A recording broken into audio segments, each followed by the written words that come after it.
got the signals for the Baltimore Colts. Unitas gives to Amici. The Colts are the world champions. Amici scores. It's amazing, sensational, dramatic, heart-rending, exciting, thrilling finish in the history of college football. California won the big game. 5 seconds left in the game. Do you believe in miracles? Yes! This is Phil Steele. This is Mike Burnham. This is Wes Durham. This is Mike Ashley. Hi, this is Chuck Foreman, number 44 of the Minnesota Vikings. Woo, mercy, this is handsome Jimmy Vane, the Boogie Woogie Man. This is Coach Fry with Virginia Tech Football, and you are listening to Big Dog Sports Talk. Are you ready to rock? Are you ready to roll? Okay, let's do it. You're in the doghouse with Rick Watson on Big Dog Sports Talk, presented by Pulaski County Sports and Entertainment. Join us in the Family Fencing Studios and chime in on the McClellan Chiropractic chat line. He's keeping cool with help from Little River Heating and Air, but this show is straight fire. And now, the big dog, Rick Watson.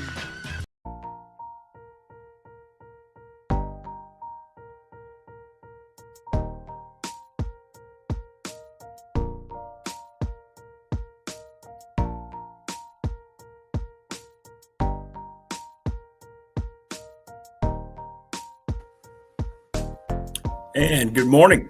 Here on this Monday, rainy, overcast Monday. Everything that encapsulates what a Monday is as we head back into the work week. Hope everybody is doing okay and hope your weekend went well.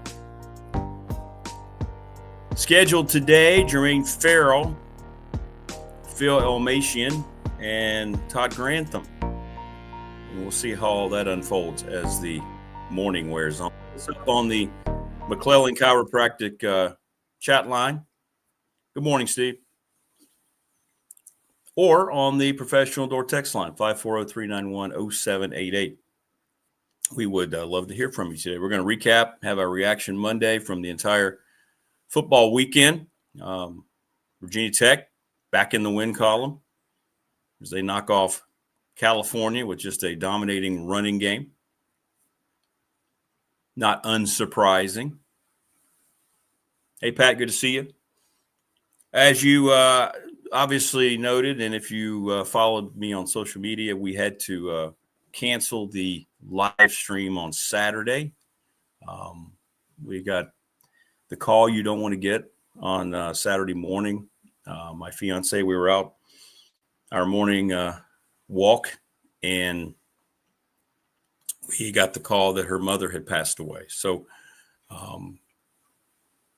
that happened on Saturday morning. So we canceled the live stream, and thanks to everybody who reached out, saw the messages. But tough time right now. But we'll muddle through, and we'll do the best that we can as we go forward. So I don't know if there'll be another day that'll work to try to reschedule the live stream in the future. So I'll keep you posted. But that's why the live stream was canceled. So good morning, Opal. How are you?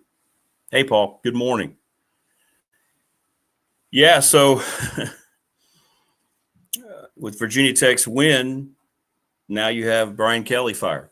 We said it was going to feel like it was going to be once a week, and it kind of feels like it's once a week, right? Crazy. $54 million buyout. They're trying to come to some kind of agreement on it. So Scott Woodard, the AD there at LSU, also hired Jimbo Fisher at A&M. So now combined, those schools are paying buyouts of over $100 million, and yet he keeps his job. It's crazy. Thank you, everybody. I appreciate the well wishes in chat. It means a lot. It was one of those things where, her mom was a little older, but she was, in pretty good health. She was dealing with one thing, but we felt like, okay, well, they diagnosed that she's going to be okay. And we talked to her the previous night. And then when you get that call, and it's usually from a family member that usually doesn't call early on a Saturday, you're just, you kind of go, uh-oh. And then sure enough, that was the news. So we dealt with that throughout the weekend. It will affect the show later in the week. There's so many family members, so many siblings, so many folks that the funeral will be next weekend. So more than likely, there won't be a Friday show this week and probably not a next Monday show because we'll be flying out to Louisiana on Friday and then coming back early in the morning on the following Monday, a week from today. So we will not probably have but 4 shows this week and then 4 the next. So, but we'll keep you updated on everything here. So, but let's go back to Friday. It feels like an eternity ago, I guess, because it was, right? Double overtime. Virginia Tech ran for 357 yards. Marcellus Hawkins and Kyron Drones each had over 100 yards. And when you run for 6.2 yards a carry, you're usually going to win football games. And that's what happened. Drones didn't have to throw it much. He only completed 9 passes, but 3 of those were touchdowns. And Tech was able to do whatever it wanted offensively. I mean, almost 500 total yards of offense. California is a pretty good offensive team. They could not run the football, though, at all. Although a lot of times, I know why they do it, but, rushing yards get skewed so much when you have sacks of quarterbacks. It goes against rushing. But Tech got their 3rd win, and they're, I think, 10.5-point dogs against Louisville this weekend at home.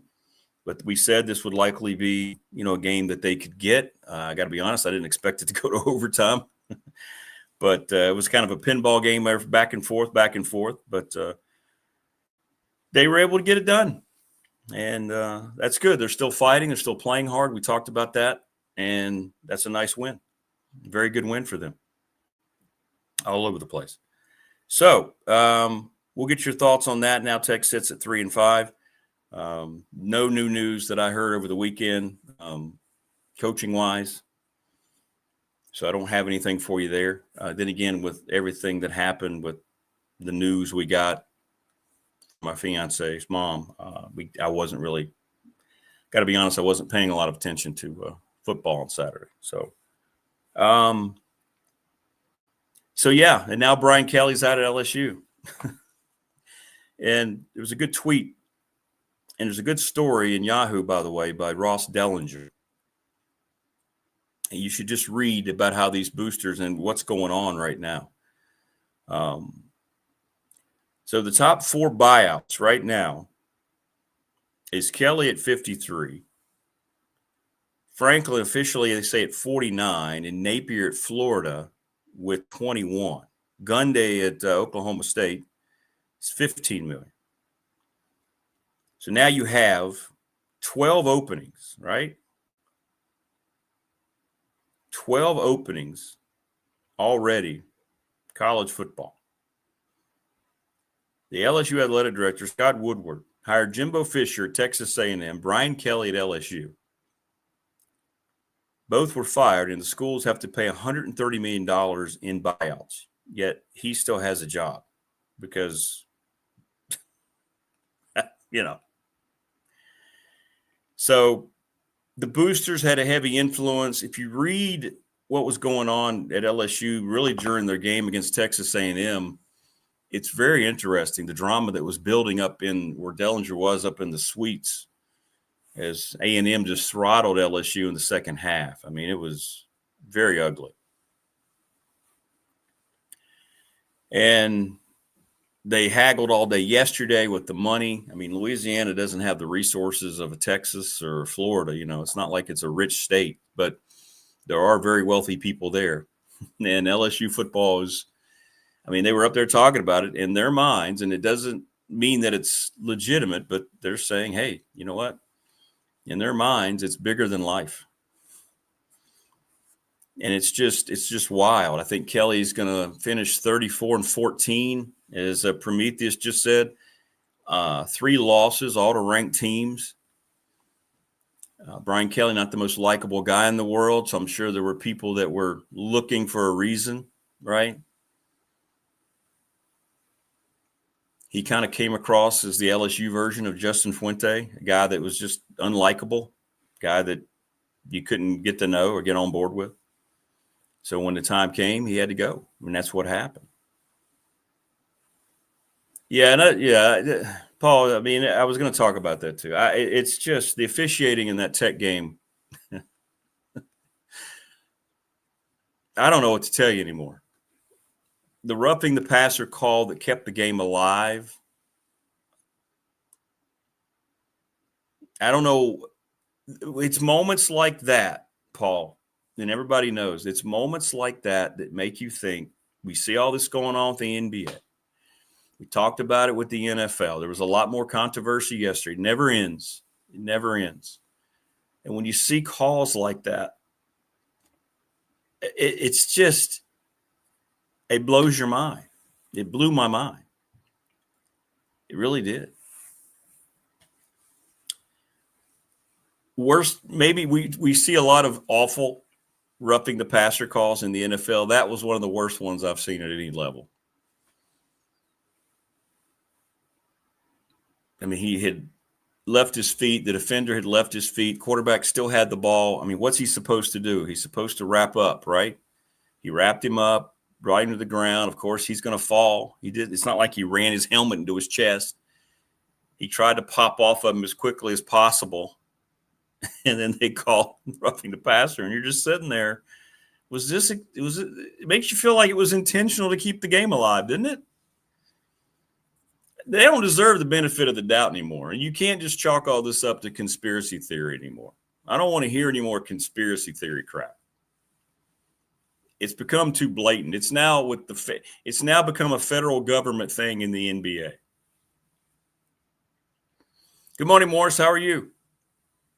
From I-81's technology corridor in the north to I-77's foggy Fancy Gap. Oh, and it is foggy.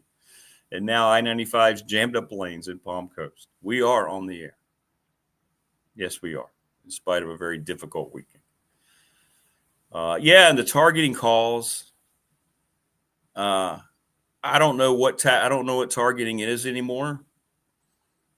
I never looked at those hits and thought, oh, that's targeting. Like you could tell the one immediately was leading with the shoulder, which they got right. To their credit, they got it right when they reviewed them. The second one,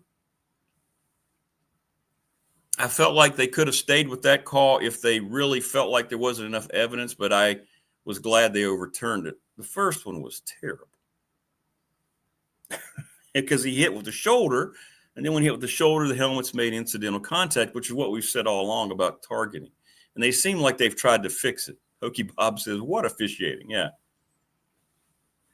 Yeah, I don't know what that was, Joseph. I have no idea. No idea. It was a perfect tackle. I don't know what's the defender supposed to do. I mean, I'm sorry, it kept the game alive, and it almost could have cost Tech the football game had they not executed in overtime.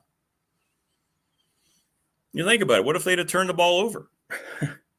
And then, after Cal scored the touchdown and, just take the lead in the first overtime. What if and then everybody's going to look at that call.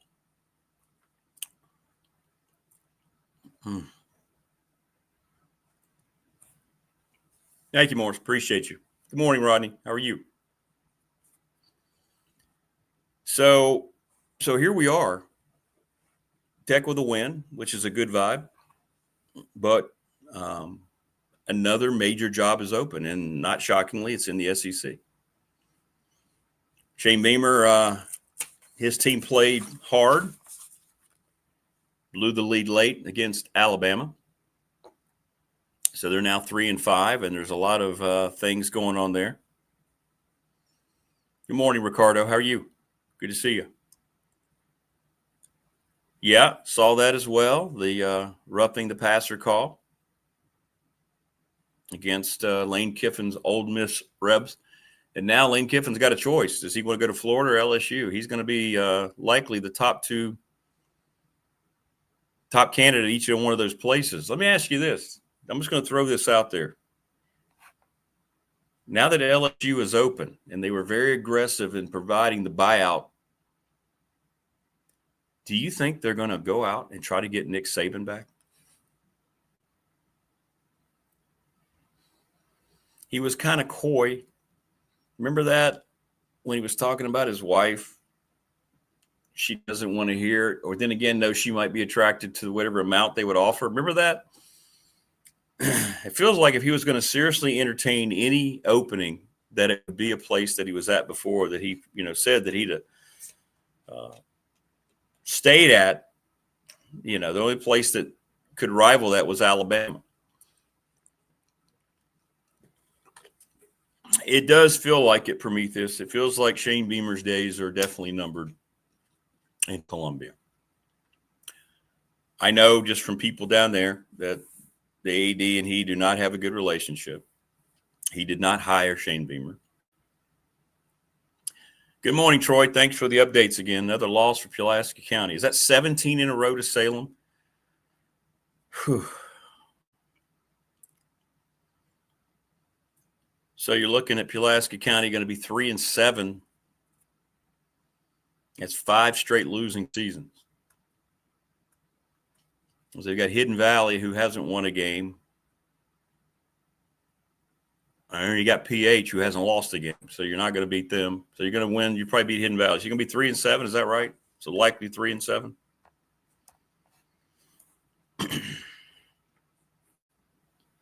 A lot that I could say about that, but I will not right now.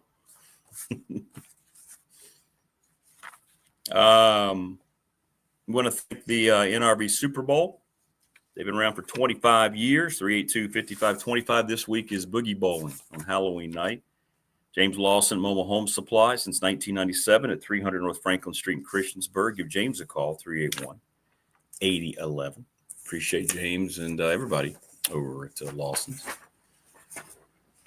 Go get your next vehicle at Harvey's GM. Go see Brad Harvey. He's the absolute best. And all the folks at Family Fencing, sponsor of our studio here in Reiner. And we appreciate them greatly. They're going to be doing wintertime fencing. That doesn't matter.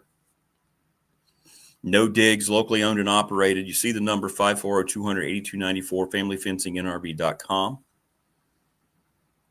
So go see them. Go hang out with them. Mention Mark Hundley and everybody in McClellan Chiropractic. Chat line going absolutely nuts. Glad to see Mark hook up with Travis Williams and everybody, Professional Door, sponsor of our text line at 540-391-0788. Garage doors better than anybody. Family owned and operated 38 years right across from New River Community College. Want to thank Larry Ramsey, everybody at National Bank, member FDIC. Exclusive banking partner at BDST. There's the Professional Door logo too, by the way. It's great. Great logo. And we are presented all the time by Pulaski County Sports and Entertainment. And we are so honored. We want everybody to experience Pulaski County and beyond with what Jonathan Sweet and Tim Miller and everybody is doing there. We want to try to continue to expose you to all the great things that's going on with that group. So make sure you read up on them, check them out. They're outstanding. See the blue and black truck, Little River Heating and Air, 1095 Radford Street in Christiansburg, Charles Lee, 540-553-2971. And I haven't come up with it yet. We'll unveil it tomorrow. The Attorney Ryan Pry BDST fan question of the week, 701 West Main Street in Radford, trust and estate planning. And I'm not there yet with the question. If you have one that you want, let me know. Ryan, anyone, give me a yell. Let me know what you think. Let me know. So, yeah. All right. So your thoughts on all these things. Let me know what you think. Check with a win. What'd you think about the game? A lot of adversity in that game, but again, kudos to Philip Montgomery. They realized, I think, early on they had a huge advantage. Now, number 0, let me get his stats. I'll tell you what. Number 0, and I can't think of his name right now because my mind is kind of mesh after the weekend, but he was a good football player, a really good football player. And I want to see where we were with his tackles because he was it was Cade Ulave. He had 19 tackles in the game. He was all over the place. That guy's going to be playing on Sundays. 19 tackles, 9 solo in the game. He was really, really good. But Tech, I think, figured out early they could dominate up front, and they did. I mean, 357 yards is a huge number, man. That is a huge number. Just gaping holes the entire game. He was really, really good.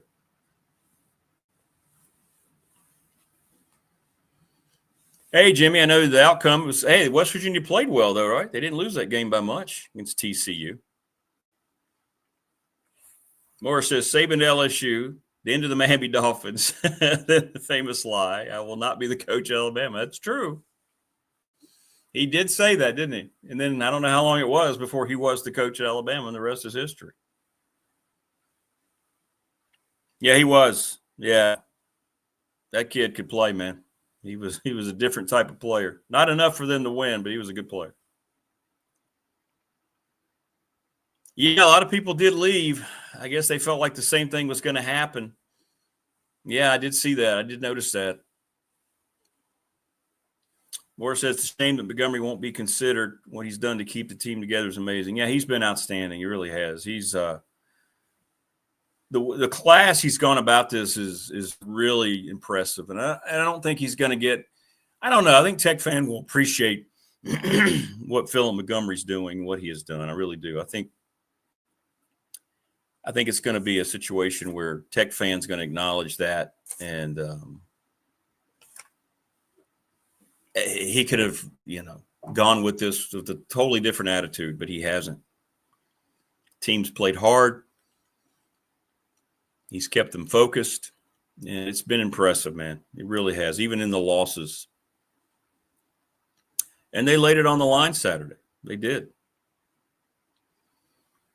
Well, you'd have to think, Paul, right? You would have to think somebody would look at him. I don't know if they're going to look at him as being a head coach again. Maybe they will. Associate head coach somewhere. But he's going to have an opportunity. There's no question.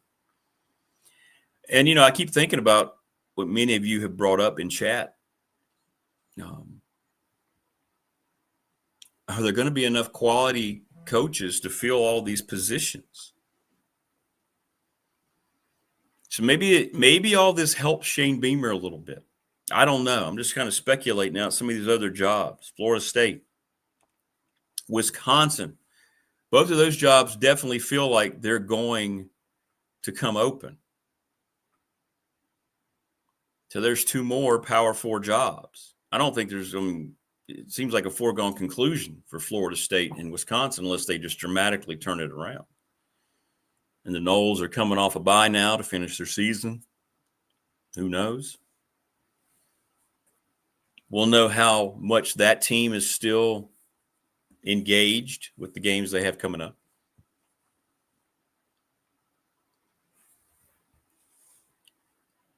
So, we'll see.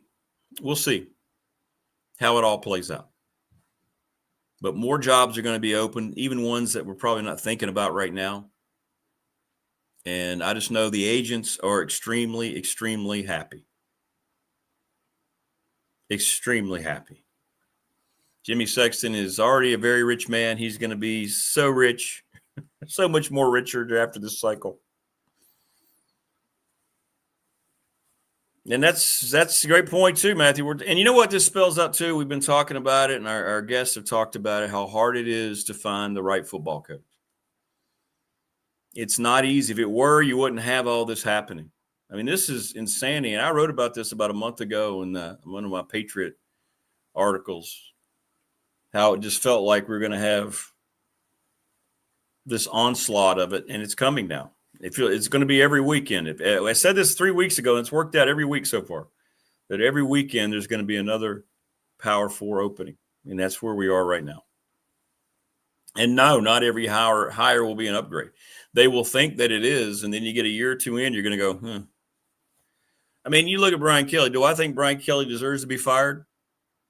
If you look at his record, and as Prometheus said earlier, no.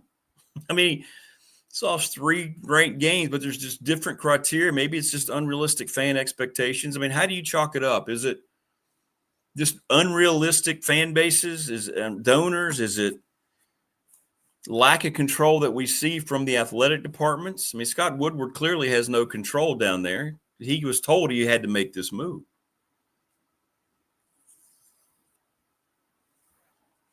Ryan Fry needs to change his business model to coaching agent. Yeah, maybe so.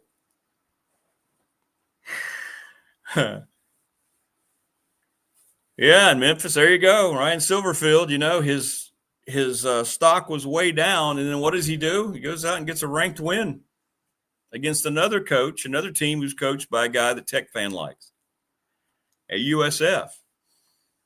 And that's a nice recovery for him. I would think that's going to help him because that team had to be just like, whoa, how did we lose as 22-point favorites to a team with an interim coach the week before? Then you come back and then you beat a really good South Florida team. He's a good coach. I know he had a hiccup, but he brought him back. He did. He brought him back. Wayne, it's going to be competitive now for Chesney at JMU. Yeah. It kind of feels like that's a guy that if we don't believe that Tech is seriously considering him, you have to believe that there are other schools who are definitely, and I mean definitely, considering him, right? That's what it feels like to me. So I would agree with that 100%. Hey, Brian, good morning. Montgomery almost cried during the past game interview on the field. He's definitely pouring his heart out. Yeah. You can't do anything but pull for that guy and appreciate. Hey, WV Cole. No, what did he say? What did McAfee say? I know McAfee's battling with ESPN. That's kind of funny to see behind the scenes. What did he say? He said about a donor not paying up and he stepped in to pay. I did not see that.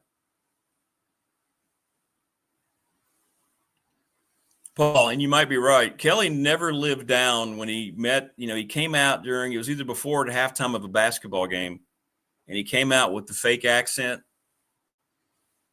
Disingenuous from the first time he made an appearance. Oh, at West Virginia, really? That's cool. No, I didn't see that. I did not see that. Yeah, UVA won by 1 inch. Hey, you know what? We give him a lot of slack and everything going on with the relationships creepy, but give Bill Belichick's team a little credit, right? They fought the week before at Cal losing, had a chance to win. Remember, they fumbled going in the end zone. They had beaten Cal. And then he didn't hesitate. They scored late, tried to beat UVA on a 2-point conversion, and the kid came, about half a yard shy. And UVA hung on. UVA's won some very tight games, man. Kudos to Tony Elliott, though, because if you can win the close games, that says a lot about your team, and they're winning them consistently. Yeah, poor Marva. But I know Marva, she's going to be impressed by the way they have played. So you got to give them a little bit of credit there, I think. With the way they've come out and the way they've played. Yeah, absolutely.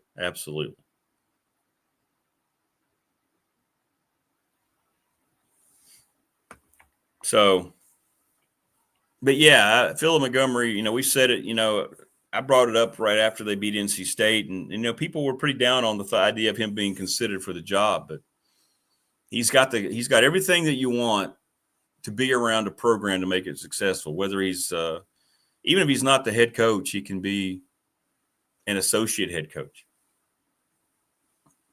Somewhere he's going to make a staff a lot better, yeah, if it's not here in Blacksburg. Team has looked so much more organized, even though they've been shorthanded. He had them ready after the bye week to come out with a lot of energy, and they did. And there were just some mind-blowingly horrible calls. throughout college football on Saturday, yesterday. Yeah, I mean, it's a never-ending cycle. And in lieu of what we found out about the NBA officially being rigged in many cases, and we don't know the extent yet, you now have to sit back every week and go, all right, did what I just watched, was that legitimate? Was that real? Or was that just entertainment? And I hate that. I hate that we have to feel that way as sports fans.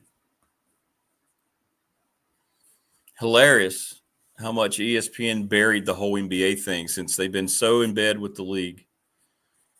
And they won't even talk about it. And now. Does anybody take that league seriously? Is anybody even considering any of these games going on right now? I mean, NBA is playing games. Does anybody care other than people who go to the games because of status or whatever? Then college basketball is getting started. Let's see. A couple people asked me in chat. I believe Duquesne beat Tech by 2 in the exhibition. I think I saw that. 83-81, 84-82, something like that.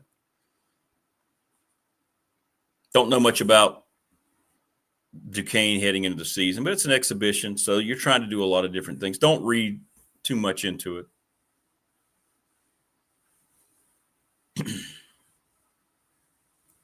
I can remember watching Wilt Chamberlain. Wow, that's cool. Yeah. I wish I could have watched Wilt Chamberlain. I see his highlights.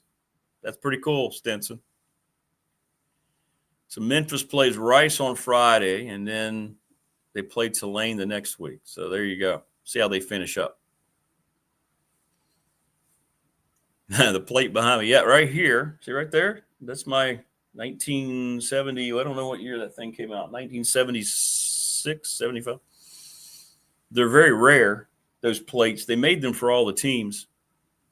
And it was universal yesterday how everybody wishes the Broncos would go back to those uniforms. Now, what they do represent is 0-4 in the Super Bowl, and that's why they changed. But they looked heavenly yesterday against the Cowboys. Just beautiful. And they're going to go back to the slop. By the way, this shows you where the NFL is and how they have no grasp. You had last night's game, the Sunday night game against the dominant team of the 60s, against the dominant team of the 70s, Packers, Steelers, two of the most iconic uniforms in the NFL, and they're both wearing the most idiotic uniforms they could wear. I don't know what Pittsburgh had on. It was a joke. Nike designed that, and the NFL approved it. And the NFL approved it. So you didn't even look like a Steelers-Packers game. What's up with the white uniforms? The white, it's just, they just keep doing it. Tina says, I'm ready for college basketball. I can't stand to watch the NBA. Yeah, I have zero interest. And especially in lieu of what we found out, I have zero interest in that league. There's nothing about that league that's enticing to watch. What's up with the Pittsburgh prison uniform? I don't know, Opal. They were immediately paying before the game, and everybody's ripping them. I just looked on X. Everybody's just like, what in the world are we doing?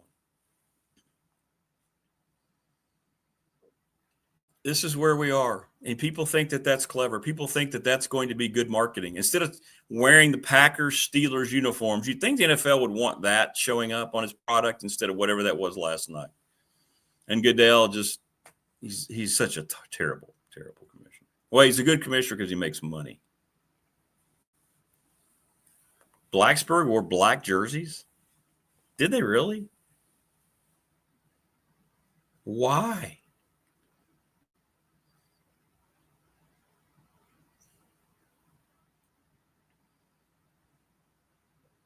Yeah, Miami's uniforms were terrible too. I did see those.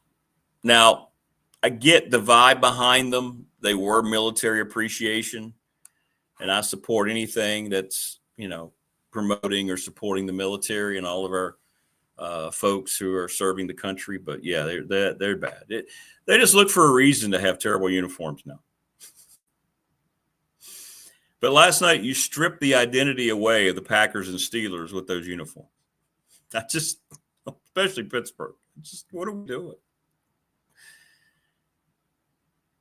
Matthew says Miami's were the worst since Florida's gator skin jerseys. Yeah, this is all Nike, by the way, behind all this.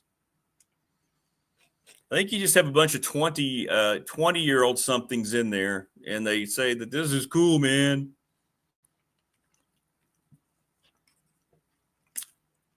And it's not. It's not. So Blacksburg wore black uniforms against Christiansburg. Why? Blue and gold, right? Royal blue and gold.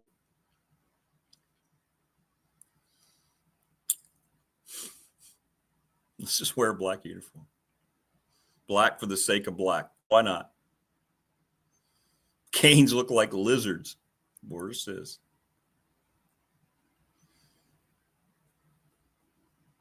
Yeah, I don't know. Oh, they wore the blue helmets. Yeah, because they had to wear the blue helmets because you only get one helmet in high school.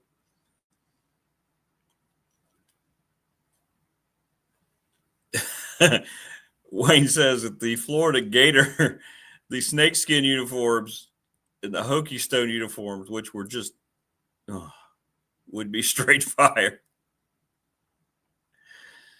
Paul says, what's the NBA? I haven't watched since Georgia's last championship. Well, look at the difference, though. And, he is the greatest of all time. But I still believe that Michael Jordan sat out because of what was being discovered during an investigation, because he gambled ferociously. He was such a competitor. He gambled during card games. He gambled when he played golf. He gambled simple things like walking through a doorway. I mean, he would gamble. He was obsessed with it. Much like Pete Rose, I don't think he ever gambled against himself, but I believe that David Stern, who was the commissioner at the time, knew that, okay, here is the holy entity of sports. Think about it. Now, you think of how big the NBA was, that Michael Jordan was the biggest thing in all of sports, not just the NBA. But I think it's safe to assume that he sat out and there was an investigation because they had to get the heat off. They had to do something. It just feels like that still. Now, they never actually tied anything into it, but it makes me wonder.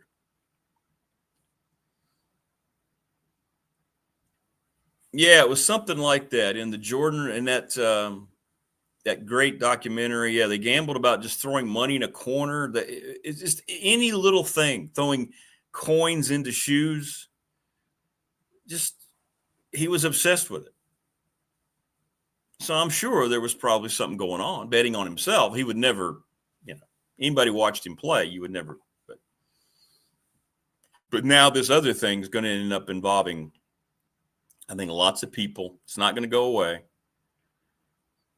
And there's nothing that the networks can do to hide it. I mean, it's not going to go away in any way, shape, or form. So, yeah.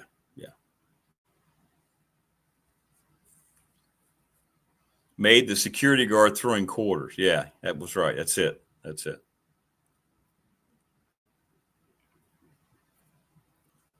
Yeah, so Louisville comes in. I mean, they're playing well, but we don't know what that means for them long term, coming into Blacksburg.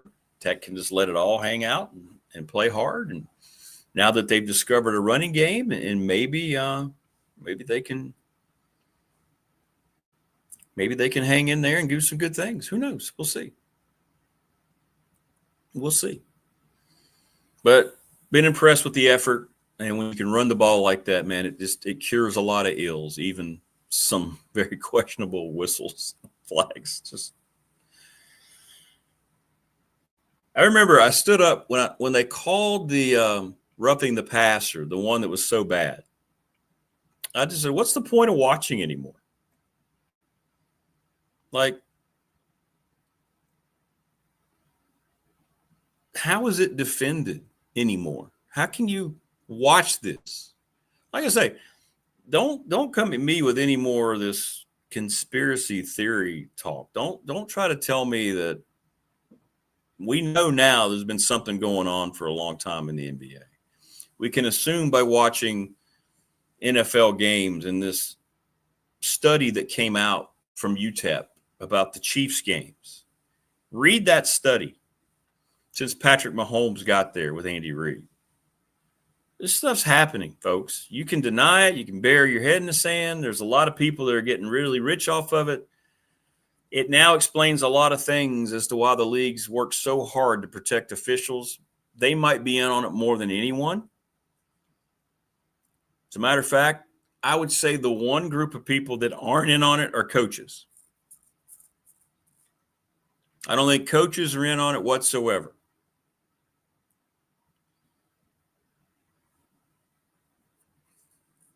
Yeah, that's what I was saying, Wayne. That call, and there's been a lot of terrible ones. That was one of the top one or two worst roughing the passer calls that's ever been made.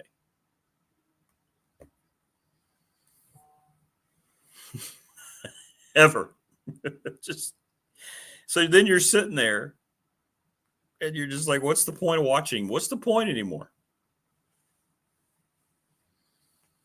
And all these articles are coming out too now from all these national sources that are on X about what did all these leagues expect? What was everyone expecting? College sports, the pro leagues, getting in bed with the casinos, the gambling apps.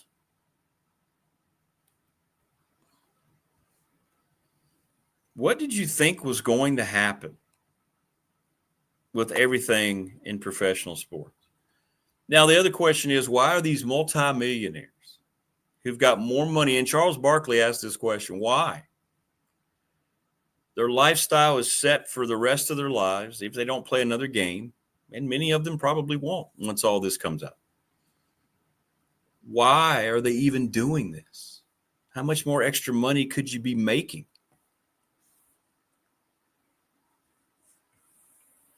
The one that really is shaking me is that brief 15 to 20 second clip of Kevin Durant, and there's a guy standing there who's looking at him stone-faced in the stands, and Durant knows exactly where he is, and the guy says something to his phone, points at his phone, he starts nodding, and he points at his hat. He's wearing the opposing team's hat. And then KD makes a gesture like, man, that made the rounds. If you haven't seen it, you need to look it up. That was what I think what we saw there was point fixing in progress, right? Or maybe even game result fixing. Who knows? Who knows how deep it will go? How does Adam Silver still have a job? How do these ADs still have a job? How does Scott Woodward still have a job? We've asked that question about Whit Babcock, right? Two failed football hires. Where's the accountability of the people that's getting paid millions and millions of dollars to hire coaches, football coaches? And now Scott Woodward, his last two hires is $130 million that those schools combined are going to owe. Are you doing your job as the AD? Did Whit Babcock do his job? Folks, you tell me. Did he?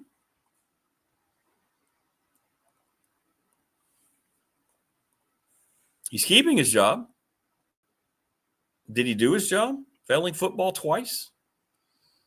And putting it now so Virginia Tech is squarely staring in the face at getting involved in one of the busiest scrambles to find head coaches the nation has seen maybe ever before all said and done. Joseph says, could the next NBA game that's going to be fixed, please let me know. I need some cash.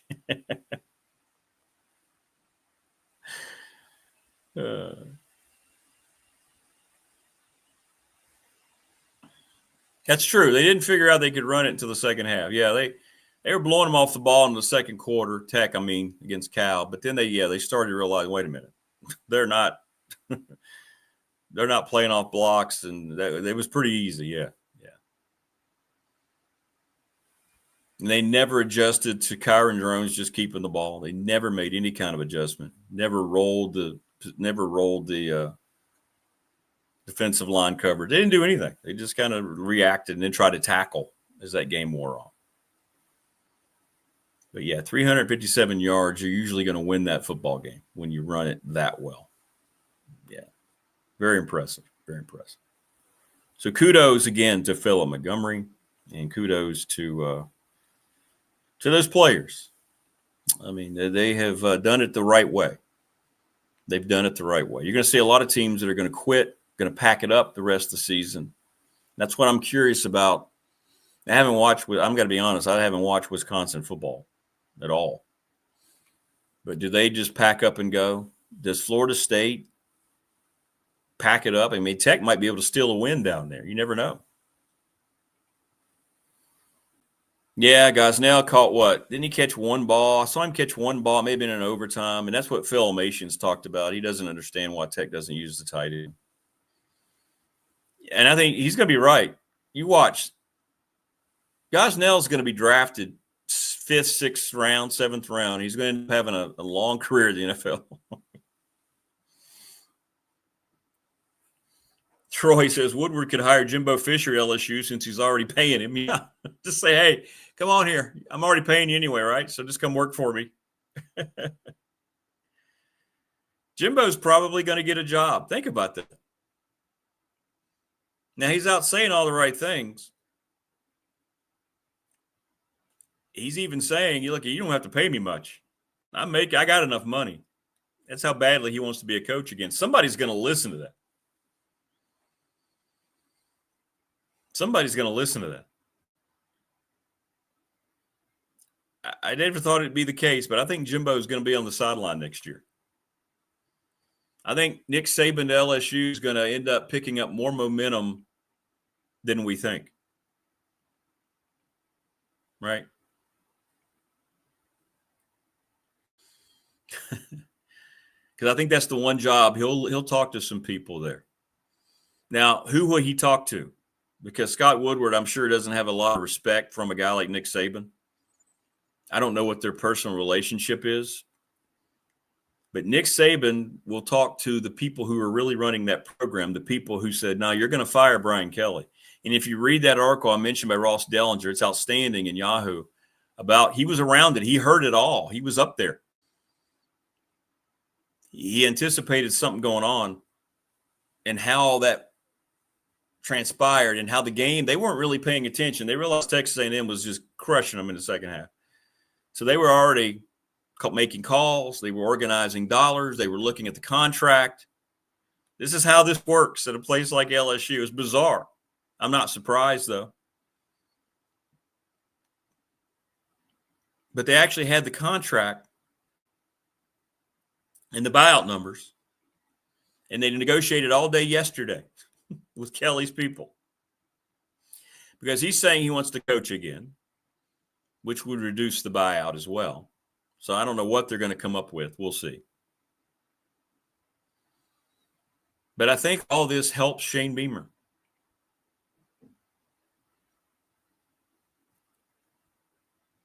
Because I think probably Virginia Tech, South Carolina fall around the same rung of attractiveness for these job openings.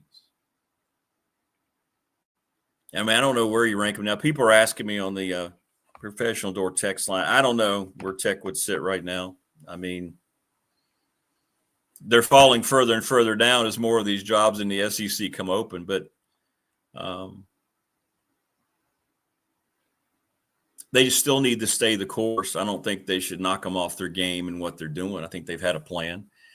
Now, does it change the thinking of some people they've talked to? I think it would have to. Now, Auburn got a win. That was a big keep an eye on that one. So no movement's going to happen there with Hugh Freeze. Because the two jobs that James Franklin's been tied to the most are Virginia Tech and Auburn if it came open. Now, Auburn's not open, so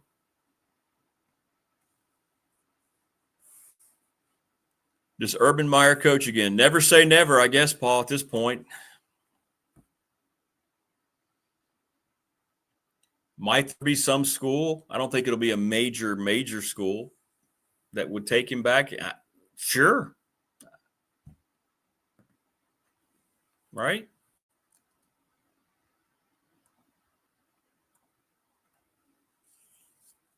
Chesney to Virginia Tech would be the equivalent of getting Tootin out of the portal. Already good, but now have access to Power 4 facilities and funding. Correct.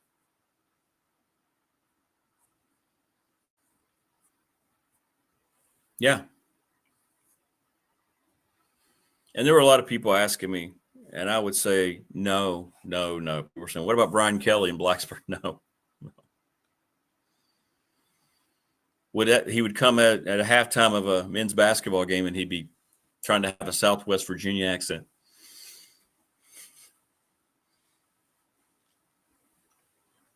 No. The big name is not equivalent to success. Now, granted, he won a lot of games. He had a good record. That's why I said, is it just unrealistic expectations? What is it about these jobs, I don't know.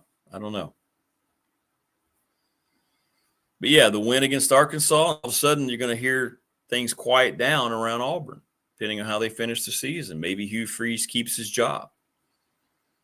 And I believe that benefits Virginia Tech greatly if James Franklin is indeed their guy, as I predicted a couple weeks ago. We'll see.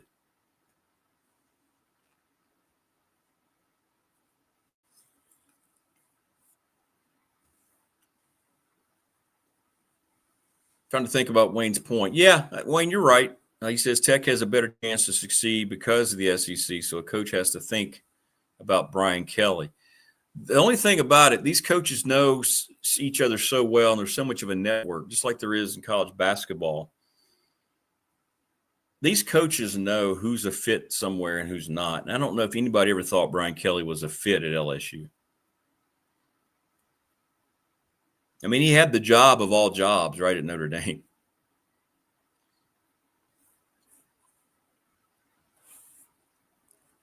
So, no, for those of you that I asked, no, I think that's a resounding no. It's the same hesitation I have about James Franklin. But he looks relatively calm in terms of the ego as compared to a guy like Brian Kelly. My goodness, that guy. And they caught him, by the way. They every time you see it, right? Remember when Herm Edwards got fired? Arizona State, the AD and the chancellor met him coming off the field, and fired him off the field or on the field. Well, Brian Kelly didn't get off the field before the AD and associate AD had a conversation with him, and I guess he probably knew then. Well, again, thanks everybody for understanding about the live chat not happening. Again, we got the call. My fiance losing her mom Saturday morning, so we had to just, we've been dealing with all of those things. So we didn't get to do the chat. And thank you so much for all the great notes. It means a lot. I saw what everybody put on the Facebook page. I got tons of messages from everybody on the text line. And I really appreciate it. So, again, we'll be having to fly to Louisiana, so there won't be a Friday show and probably not a Monday show either.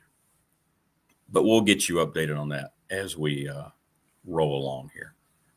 Wayne says, Kelly's a hard no. Yes. I don't know. I think they're going to go after Nick Saban. I don't know if it's realistic, but I guarantee there's going to be a call made. Yeah. I do. I think LSU is going to make a play for Nick Saban. Now, will it be successful? Probably not, but why not? All right, Phil Elmassian coming up a little bit later on, and Todd Grantham will join us as well. We'll get an update. We'll find out. See what Todd thinks about some of these things. There we go. FX Talk. How are you, man? Well, good morning, sir. I just, first of all, I want to give you and your fiance, your awesome fiance, my thoughts and prayers and condolences. And sorry. Thanks, brother. I appreciate that, brother. Means a lot. Means a lot. And definitely would be praying for you all, the whole family. It's a good distraction hanging out with you and everybody in chat. It's a nice therapy. Wow, what a weekend, huh? Let's go back to Friday, I guess, huh? Now, before I forget, I have to give you a disclaimer. I'm recovering from NASCAR weekend because I did some early. You were in Martinsville, right? We were in Martinsville. Did some early morning Friday lives at 6 a.m. And a funny story, real quick. So upstairs in the top area in turns 1 and 2 on the back end. And it's funny, and it never fails. It didn't feel that bad out there in the mornings, upper 30s. But when that sun rises right around 7, the temperature plummets. And I don't know, I guess we need to figure out from a scientist or whatever. The temperature dropped to like 28 degrees, 29 degrees. It did, but it didn't warm back up. But it's just one of those weird things. And in NASCAR, I mean, first of all, it was a great weekend. I love when we cover Martinsville. Yeah, it's a good place. And I recommend it to everybody. But yeah, William Byron getting the win. I mean, Byron led 304 laps. Ryan Blaney was going for his 3rd straight fall race win, and it came down to when are you in, and Byron did that. And then you also had Kyle Larson get into the playoffs. So the championship 4 in Phoenix will consist of Chesterfield native Denny Hamlin, as well as Chase Briscoe and William Byron, who has Liberty all over his car, which is, they did all that. Yeah. And then, of course, Kyle Larson. Now, what's interesting, excuse me, Team Penske, they've won the last 3 Cup Series titles. I mean, you got, Joey Logano won 2 of the last 3, and in between you had a Ryan Blaney.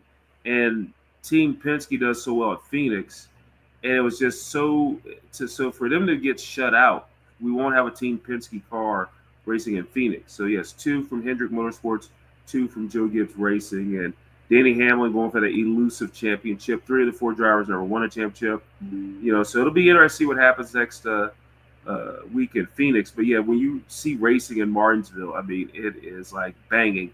Half-mile track, oldest track on the circuit. So big-time racing, and it was fun. And, of course, Ryan Boy and Grant Cole was out there helping me out. But had a good time out there covering the races, and now, until March, as they say. Until March. Cold Friday night at Lane Stadium, too, as the game wore on. But it was warm on the field. Tech ran the ball and gutted out a big win, double overtime win against Cal. Yeah, they jumped out to that 10-0 lead, Rick, and then all of a sudden Cal put 20 straight on the board, and I'm sure everybody's thinking, oh, here we go again. But the Hokies showed up and played well. Some questionable calls, which I'm sure you've been talking about that. Very questionable. But in the end, the Hokies found a way. And now, I mean, obviously you start the optimism again. But, yeah, they have won the close ones. I mean, the one-score games, and, they get it done. Kyron Jones, had his moments, played pretty well in the ball game for the most part. Not a lot of passing yards, but he ran the ball, pretty strongly. So, it's just interesting to see how the rest of that plays out. But great job by Virginia Tech getting the win. And again, one thing about Virginia Tech fans, and I'll give them credit, even though this is a tough season, those fans still showed up. I know. And Virginia Tech fans are probably some of the most faithful fans in college athletics. They show up, they showed out, they did everything they had to do. And that's got to be inspiring. So whoever the new coach they get in there, they're already going to get, a great fan base. And like most teams, if they're having a season that Virginia Tech's having, those fans aren't showing up, but they still show up. They're gone. Yeah. Yeah, I agree 100%, man. I agree, yeah.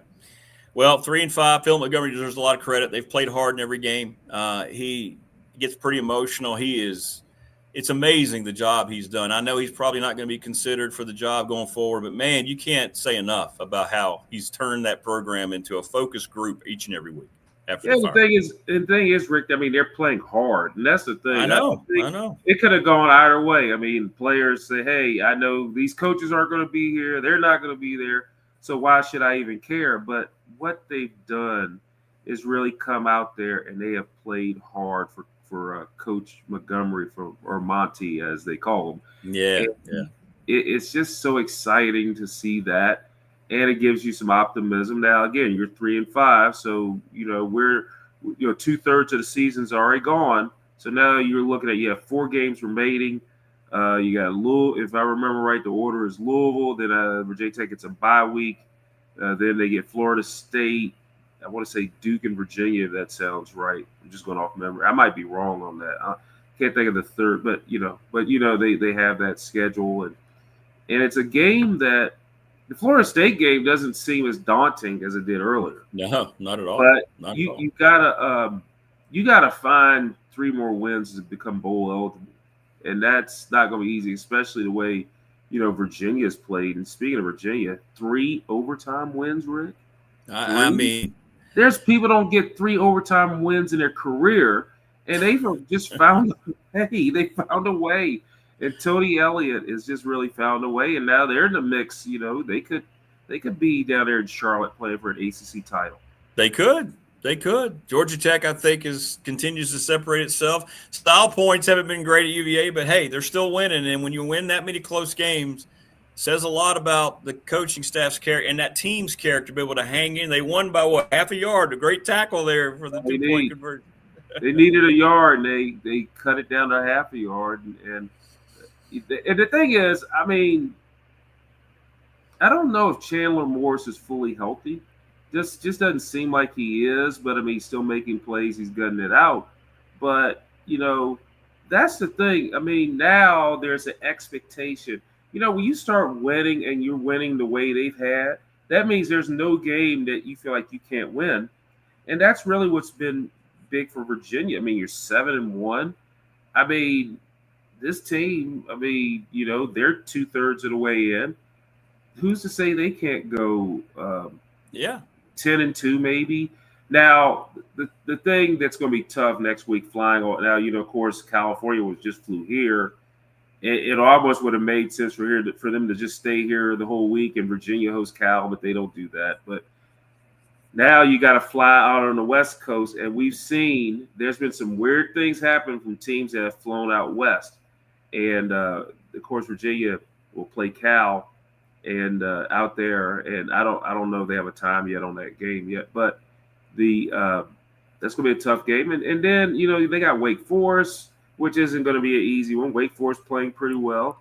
And then they got Duke's playing well, and then, the Commonwealth Clash game. So right now, I mean, Virginia is in good shape, but if they could get past Cal, now you got some interest. That Cal game is so key because the thing is you're undefeated.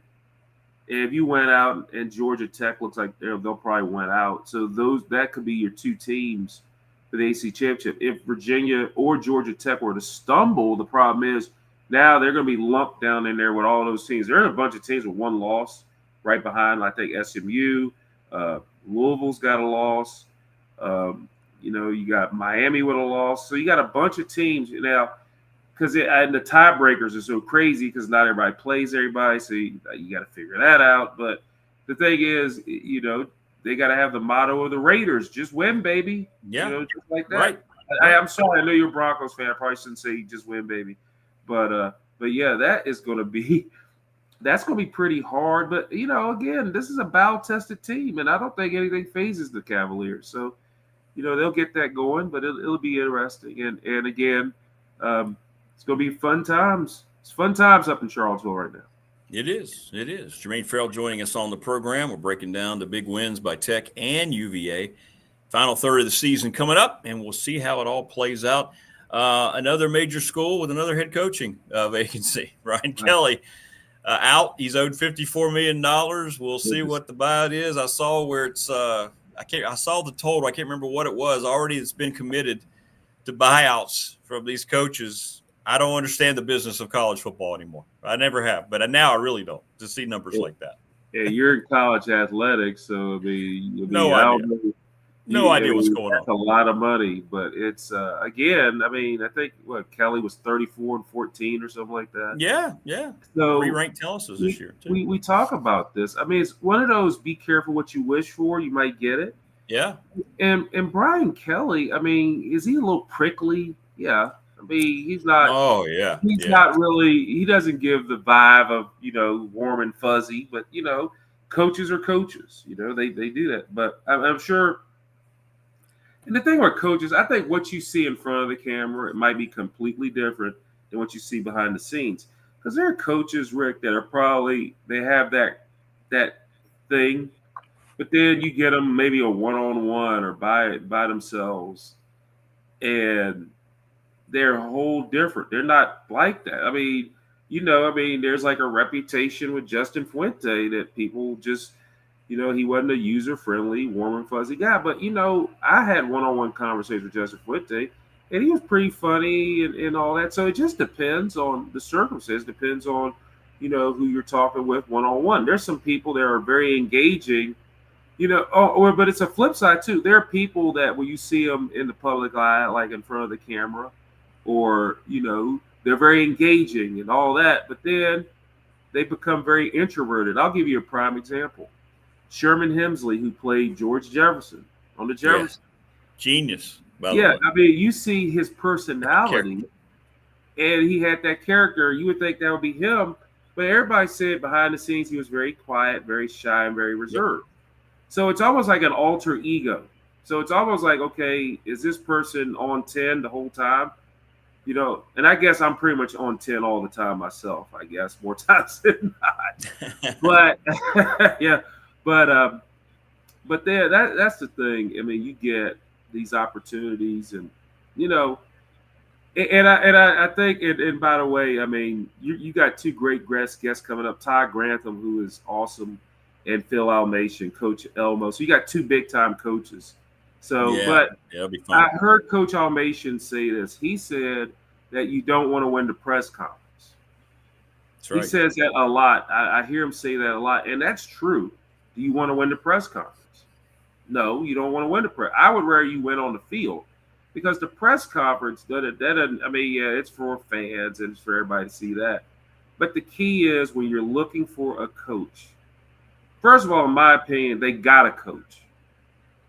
I need to see a coach that can coach the troops, can organize, can be someone because you almost have to be a CEO when you're a head coach.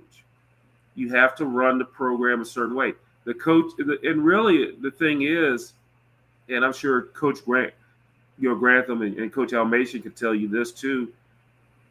Everybody in the whole organization's got to buy into the vision of the coach. So if the coach comes in and says, like he's talking to the committee, in this case, it's the committee, he or she has to say, this is my vision. This is what we've done. And here is proof that to show you what I have done as a coach.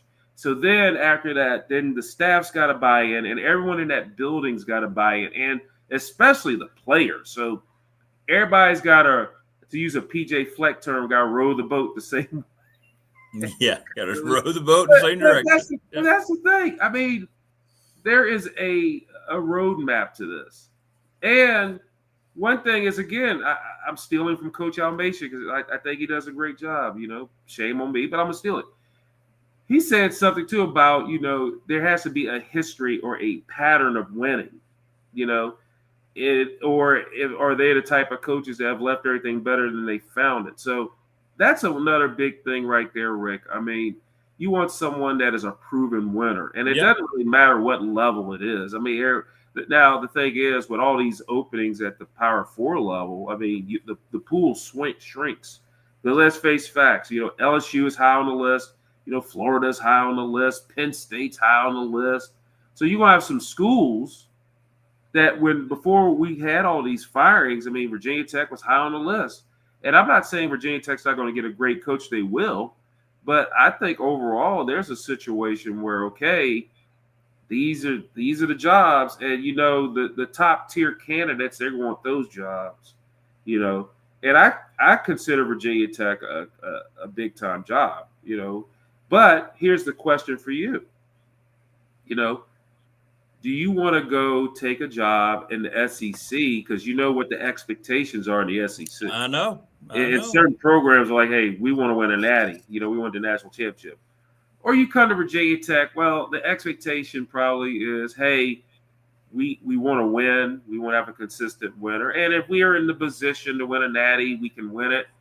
But, you know, and again, I'm stealing from Phil Almacian, so I'll give him credit. I think Phil Almacian should get credit for our conversation. But he said, win the conference. I mean, let's start by trying to win the conference. So I agree. You know, it's great having Coach Almacian there. But yeah, you want to have objectives, and I think, you know, if you want to win a national championship, catch lightning in the ball like Tech did in the 1999 season, where everything lined up perfectly, they were in position to win a national title. I mean, you want to be in the conversation every now and then, but you want to build your program and be consistent and have success and win, and that's really the big thing. So we'll see how that happens.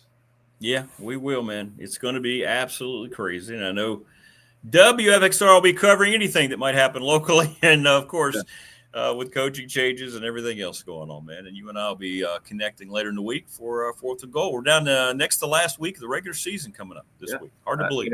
Yeah, and I'll tell you right now, I've looked at some of the points, and to use an example, I mean, it's getting close in some of these matchups for teams to try to get in. Like case in point, I know we're getting a little early on it, but you know, right now, Blacksburg, you know, they're in position to make the playoffs. They're in the 8-hole, but it's tight between them and Salem. Like Salem is like nipping on their heels. So it's going to be close to do that. And then obviously you have that. And then you look at Region 5C. I mean, William Fleming was 7th. They've zoomed up to 4th in the region. Wow. PH, barring anything crazy, I mean, obviously they got 2 games coming up, you know, so we'll see how that goes. I mean, they got Pulaski County, and then after that, they have Blacksburg. So they will play 2 games in the New River Valley, you know, the next couple of weeks. They went out, they'll be the top seed in the region. And, you know, all the Richmond area teams got to come to Roanoke. So we'll see how that goes. And by the way, real quick, thanks for blowing out my Cowboys the way you did. I mean, that was a recipe. And I tell you what, that was a classic look. I love that. Now, here's the thing, Rick. They said they tweaked the Denver logo, the D with the Bronco. Yeah, they didn't go to the detailed look. Yeah, they left out some of the details of the mid-'70s and the early mid-'70s look. Yeah, because it's modern football. They can't do anything, honestly. Yeah. But, yeah. And then I don't know what I saw with Green Bay and Pittsburgh. I don't know. Oh, my gosh. I mean, you got those 2 teams. I mean, can you go? Right. There was an expectation. I was expecting, you know, the classic unit. Yes. White uniforms, the green helmet, green pants. Pittsburgh come out the black helmets, the black jerseys, the gold pants. And what was that? And it's like, you know what's funny?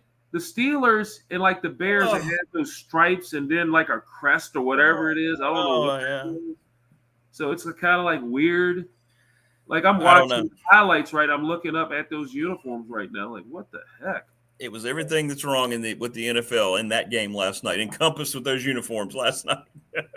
You know, and the thing is, I'm not hating on uniforms. I mean, you give it a shot. If you try it, there you go. But I'm more of I guess I'm almost like a get off your lawn type of guy. But I'm a traditionalist. I like traditional uniforms. You know. Like even, you know, like with the Cowboys, I love that white with the you know, silver pants, the silver helmet. Yeah, I'm not into the rush colors because I know with Thursday Night Football they would do the rush color uniforms. I mean, give it a shot, but overall, not a epidemic. Do what you can, but we shall see how it goes, young man. See how it goes. We will. All right, man. I will talk to you in a couple of days, man. I appreciate you, brother. Yes, sir. I appreciate you. And again, my deepest thoughts and prayers and condolences to your family and to your fiance. And, you know, I guess what they say is a lot of times, you know, things happen for a reason, a higher purpose. And, you know, when people go to their reward, there's no more suffering, there's no more pain and nothing that. So, You know, and you remember, you cherish all the good times. And Absolutely. we'll do Absolutely. That. Absolutely. All right, man. I will talk to you on Wednesday. Thanks, brother. Appreciate you, man. It means a lot, man. Thanks, man. You're welcome. All right, Jermaine Ferrell. Great stuff from him as always. You can just throw any topic out there and Jermaine can just go. That's what's great. That's what's great. We want to thank all of our sponsors, Family Fencing, our studio sponsor here in Reiner. Give them a call, 540-200-8294, familyfencingnrv.com. They are terrific. They're going to work through the winter. Give Jason Green a call. Mark Hundley, McClellan Chiropractic Clinic. I've had a few people ask me. Hopefully you're making your appointment. Travis Williams, a professional door went over there, and he swears by it. Go see Mark. He's right off Pepper Ferries Road. He's got all the latest technology. It's that time of year, too, man. It seems like in the wintertime it gets worse and worse, right? Your back or whatever it might be, your body, mine anyway, doesn't do great during this time of year. Pulaski County Sports and Entertainment, the presenting sponsor of this program. Make sure you go by and you check them out. We've talked about what they're doing with this superplex, this multiplex they're building, and will be completed in the spring, and how they are working with all of the different rec departments and communities here in the NRV and beyond, nationally, regionally. Jonathan Sweet. If you ever need a pick-me-up, talk to that guy.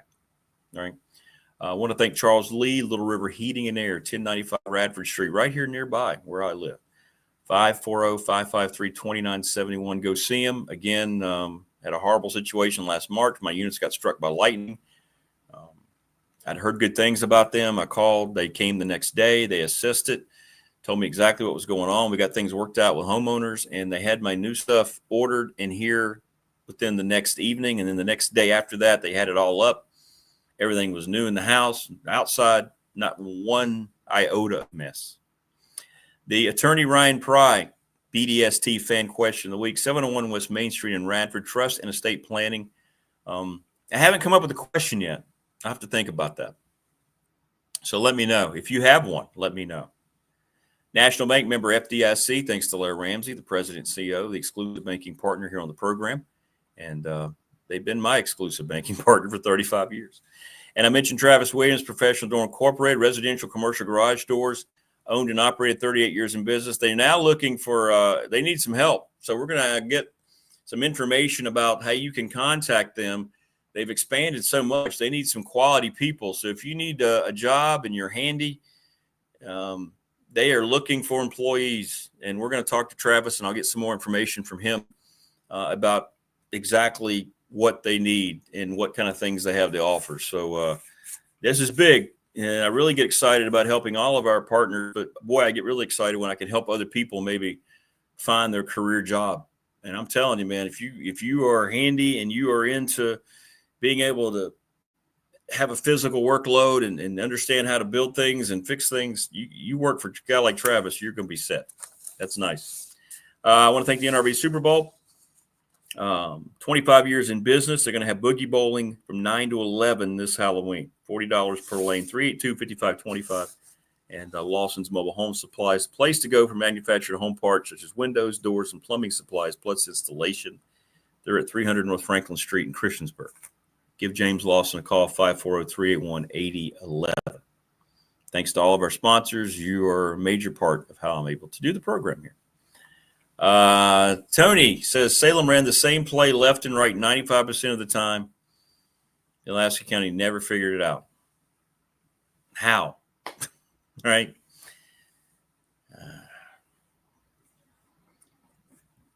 Let's hope there are people that still care enough about the program up in Dublin to fix the program.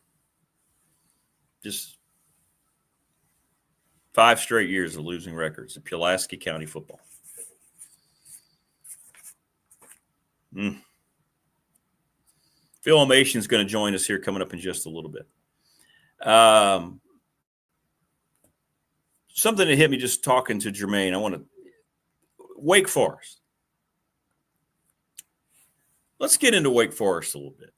Wake Forest, by the way, if you haven't been paying attention, is 5-2. They were picked, I want to say, were they picked dead last in the ACC? I used to have the ACC standings here. Let's see. Is this the ACC standings?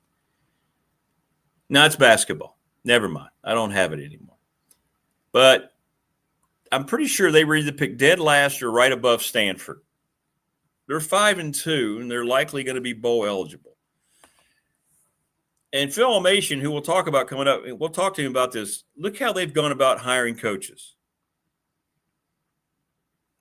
Jim Grobe, nailed it. Dave Clawson, nailed it. They go out and they find Jake Dickert from the Palouse out in Pullman, Washington. They struggled early when he got there. I think he ended up 3 or 4 games over 500. Got the 3 bowl games in 4 seasons. He's a young coach on the ascension. Comes to Wake, gets in the ACC. Of course, Washington State's without a league right now. And, boy, has it paid off. They're 5-2. We saw them here in Blacksburg. They are extremely well coached. He doesn't have the kind of talent that most of the teams in the ACC have. They're at Wake Forest. They have wonderful facilities. Wonderful facilities. It's the smallest, I think, Division I FBS football playing school in terms of enrollment. And Wake Forest is a problem.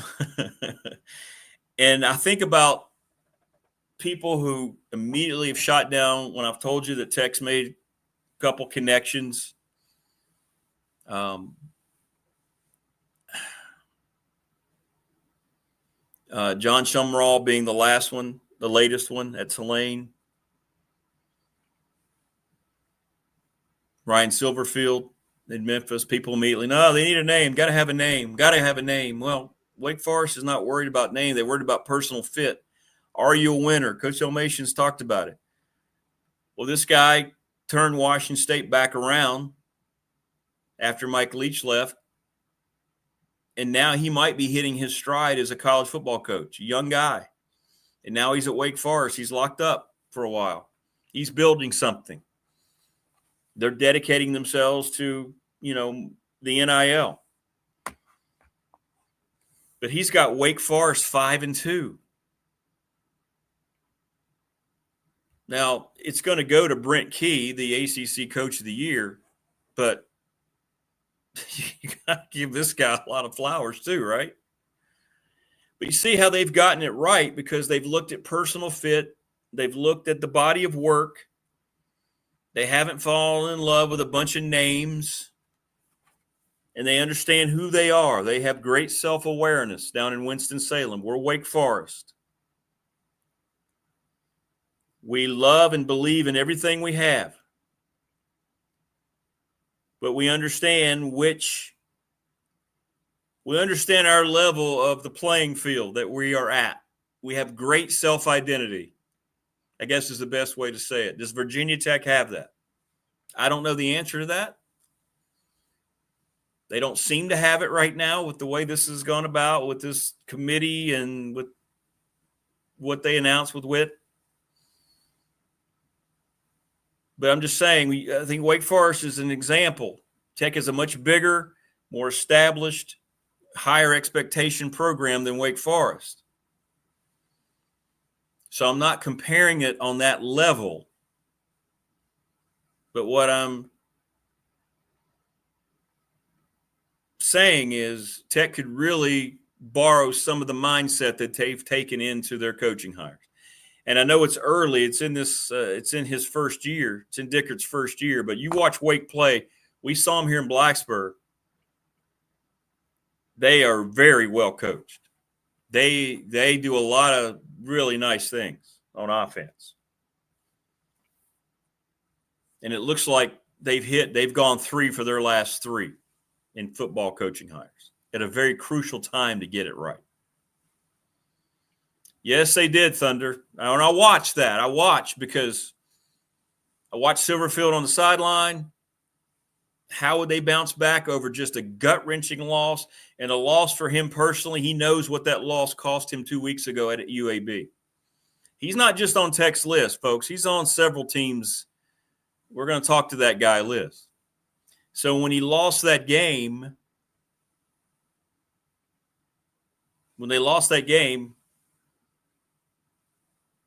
that brought him down. It brought his attractiveness down to a lot of places, I'm sure. What does he do? He goes out against USF. Coach Golish is another guy, right, that Tech fan is eager to have his squad have Tech talk to. And they bounce right back. That tells me more than the loss to UAB.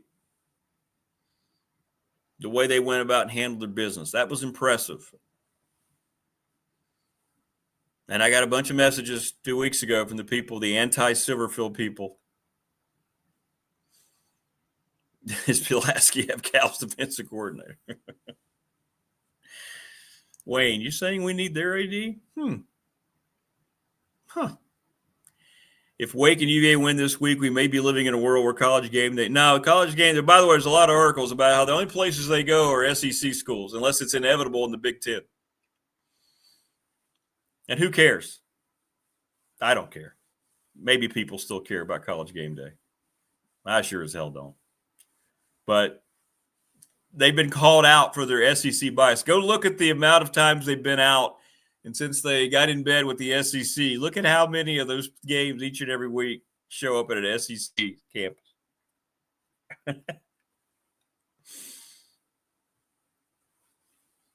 Yeah. Pretty clear what's going on. Now, they'll have to when it's Ohio State. Maybe you have to start doing that with Indiana, too. Kurt Cignetti, he is the best. I said this going into the weekend. He is the best college football coach in the country. Matter of fact, I think the Big Ten have the two best coaches in the country, Ryan Day and Kurt Cignetti. Ryan Day at Ohio State is like, what's his record now? Like 85-10? Let me look that up. And this is the guy, just because he struggled against Michigan,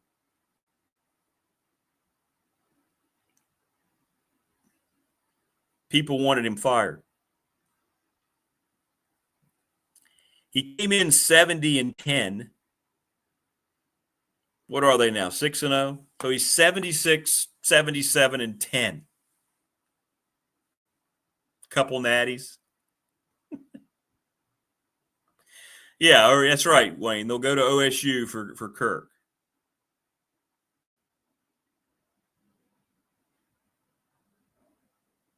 Yeah, just that show. It's unwatchable. I don't know how people sit through that. I really don't. I really don't. I guess you got to be of a certain generation to sit through that.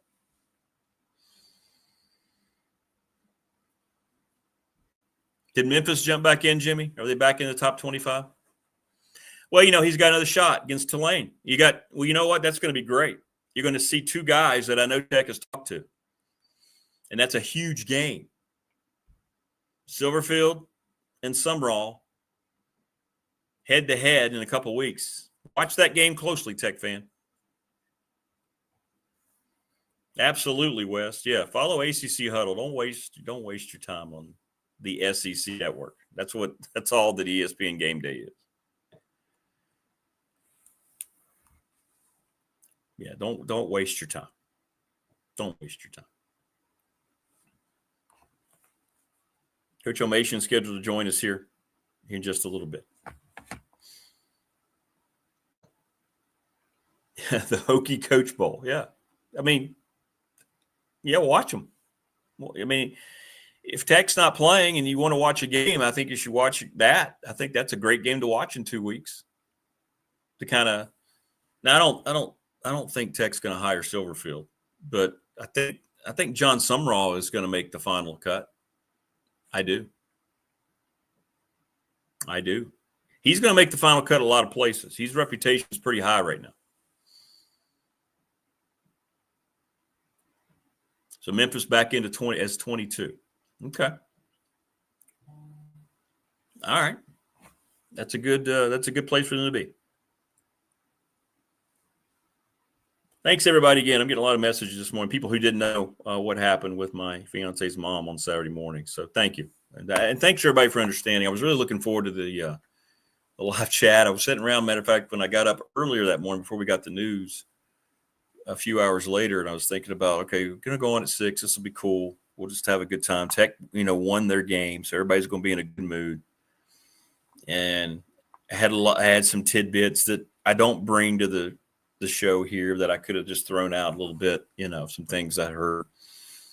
But, life is life, and life presents things that you have to pay attention to and realize where sport falls on the hierarchy of things, as opposed to, where you are now. Todd Grantham at 8:00, by the way. That's right. JMU's tomorrow night, right? Yeah. Texas State. We had Matt Rohn on last week. He was talking about this is a game he's concerned about the travel. They have back-to-back road games. Let's see. Yeah, there's another. Watch JMU play. Let's see how they handle themselves. Not an easy place to play Texas State in their league. So we'll see. We'll see. How does JMU circle the wagons on the road tomorrow night? Somebody's going to get a really good football coach out of James Madison again. Somebody. And unfortunately, for the second time, I don't think it's going to be Virginia Tech. Bob Chesney, what he did at Holy Cross, what he's doing now at JMU, and Matt Rohn. The answer seems pretty simple to me about what Tech should do. And it's likely not going to happen. And like I said, I gave you the example of Wake kind of for a reason. Sometimes the answer is a lot easier than you make it. And it feels like Tech's making this a lot more difficult than it's needed to be now for their second straight hire. I came on, we just started the show back, and that whole search was taking place back in 2020. And we talked about how it didn't make much sense. None of it made much sense.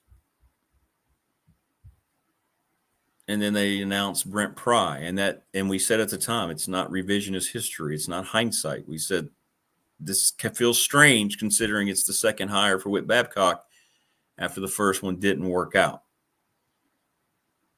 No head coaching experience should be a red flag at a place like Virginia Tech, in my opinion. That won't be a factor in the next hire. It will be a head coach.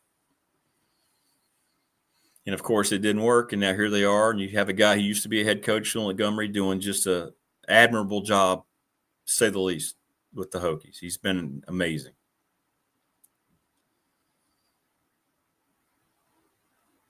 And who knows, if they are focusing on a guy like James Franklin and they're working behind the scenes and he wants to come here and he's going to have to humble himself a little bit, maybe it ends up being a great hire. I don't know.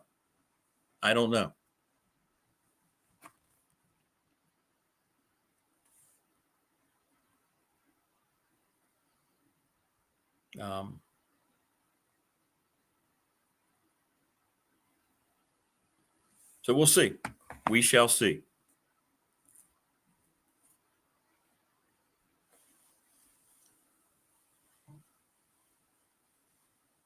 Okay, cool. Coach Elmassian got the invite. Just making sure. He's going to join us here momentarily.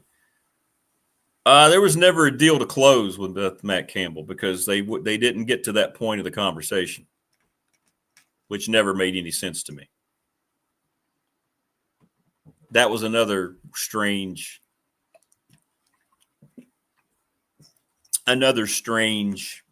development about that search.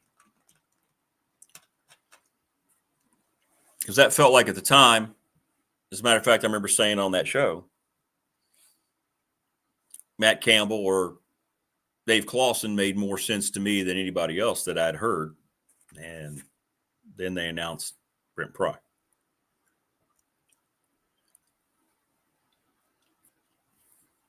So here we are. Here we are with the committee going out and making the next hire. And they might get it right. But look at all these other places that are firing coaches, especially in the league that controls it all, the SEC. They didn't get it right. And they hired a lot of big-name coaches. And they're paying a lot of money. And they're going to hire more big-name coaches to replace the big-name coaches they're firing. What this shows you is there are a whole lot of inept people being paid a lot of money to run athletic programs. There are a lot of incapable people that have had jobs for a long time at many of these schools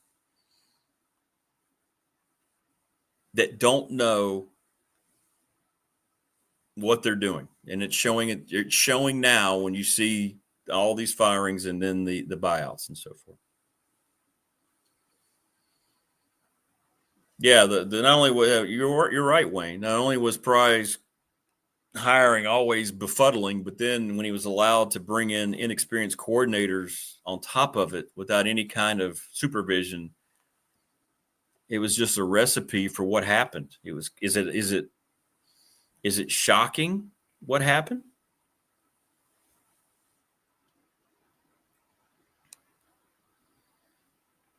So I don't know. But where we are and where we're headed, we'll see. People ask me with all these jobs, I still believe that as long as Bruce Arians and Bud are part of it, I think they're going to find a good football coach. I will, with 100% confidence, say Virginia Tech's going to get a good football coach. They will. They'll get a good football coach. I don't know who it's going to be 100%. But I have guys that I think would be really good. I think John Sumrall would be an absolute home run at Tulane. But do they go that route again? This is where people I think are so tied into the whole. I mean, with Ryan Silverfield, I immediately got put back because it was Memphis again, and this Memphis has nothing to do with Justin Fuente's Memphis. If that makes sense. I don't believe I'm going to get connected with Coach Elmassian today. It doesn't look like we are. Don't know what's going on with Coach.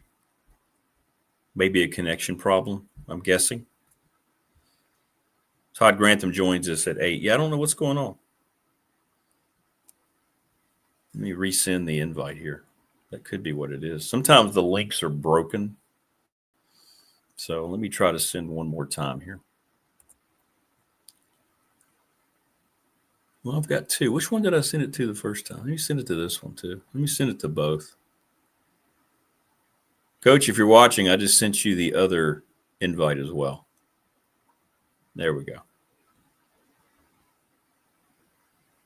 There we go. Now we got him. Yeah. Second time's a charm. What's up? You know what? I forgot to press the blue box below. Sorry. No, that's okay.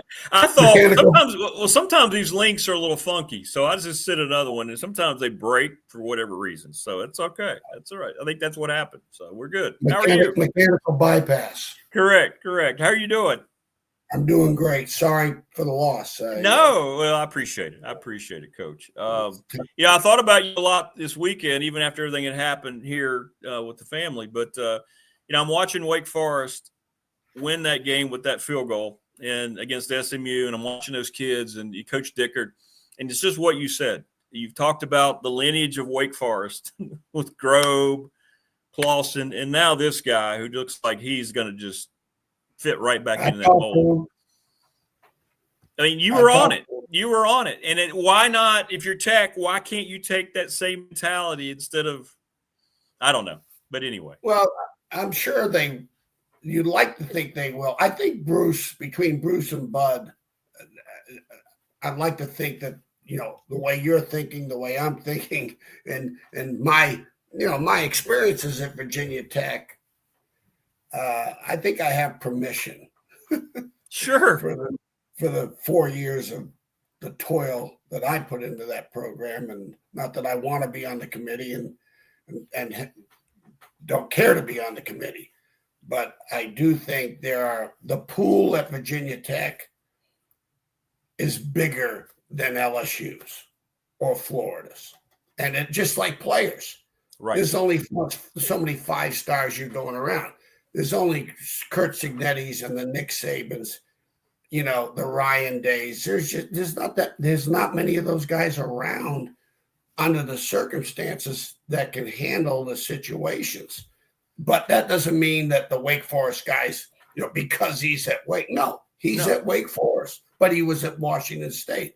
There's a body of work. And you know what? The number one, I've always prided myself at the time when I was a good coach, because there was a time that it just went south in the business. Football retired me, Rick. I didn't retire football. Right. We've had enough of you. You're gone. And without no doubt. And I'm not going to digress, but I got to show you this. This is what I'm living for. There you go. I saw that. Yeah, you're trout fishing. But excuse me. But I've always, my body of work would be, okay, I don't know how many total years the Wake Forest coach had, for an example, or a Coach Chesney's had, but they have enough.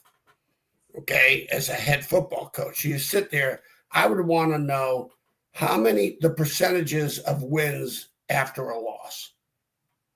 Ooh, a good point. Yeah, I've always prided myself when I was in my heyday in the business. If we lost to a Texas Tech, and even the following year, I would want to know if they got blown out. And you played them the following year. Yeah. How did you do?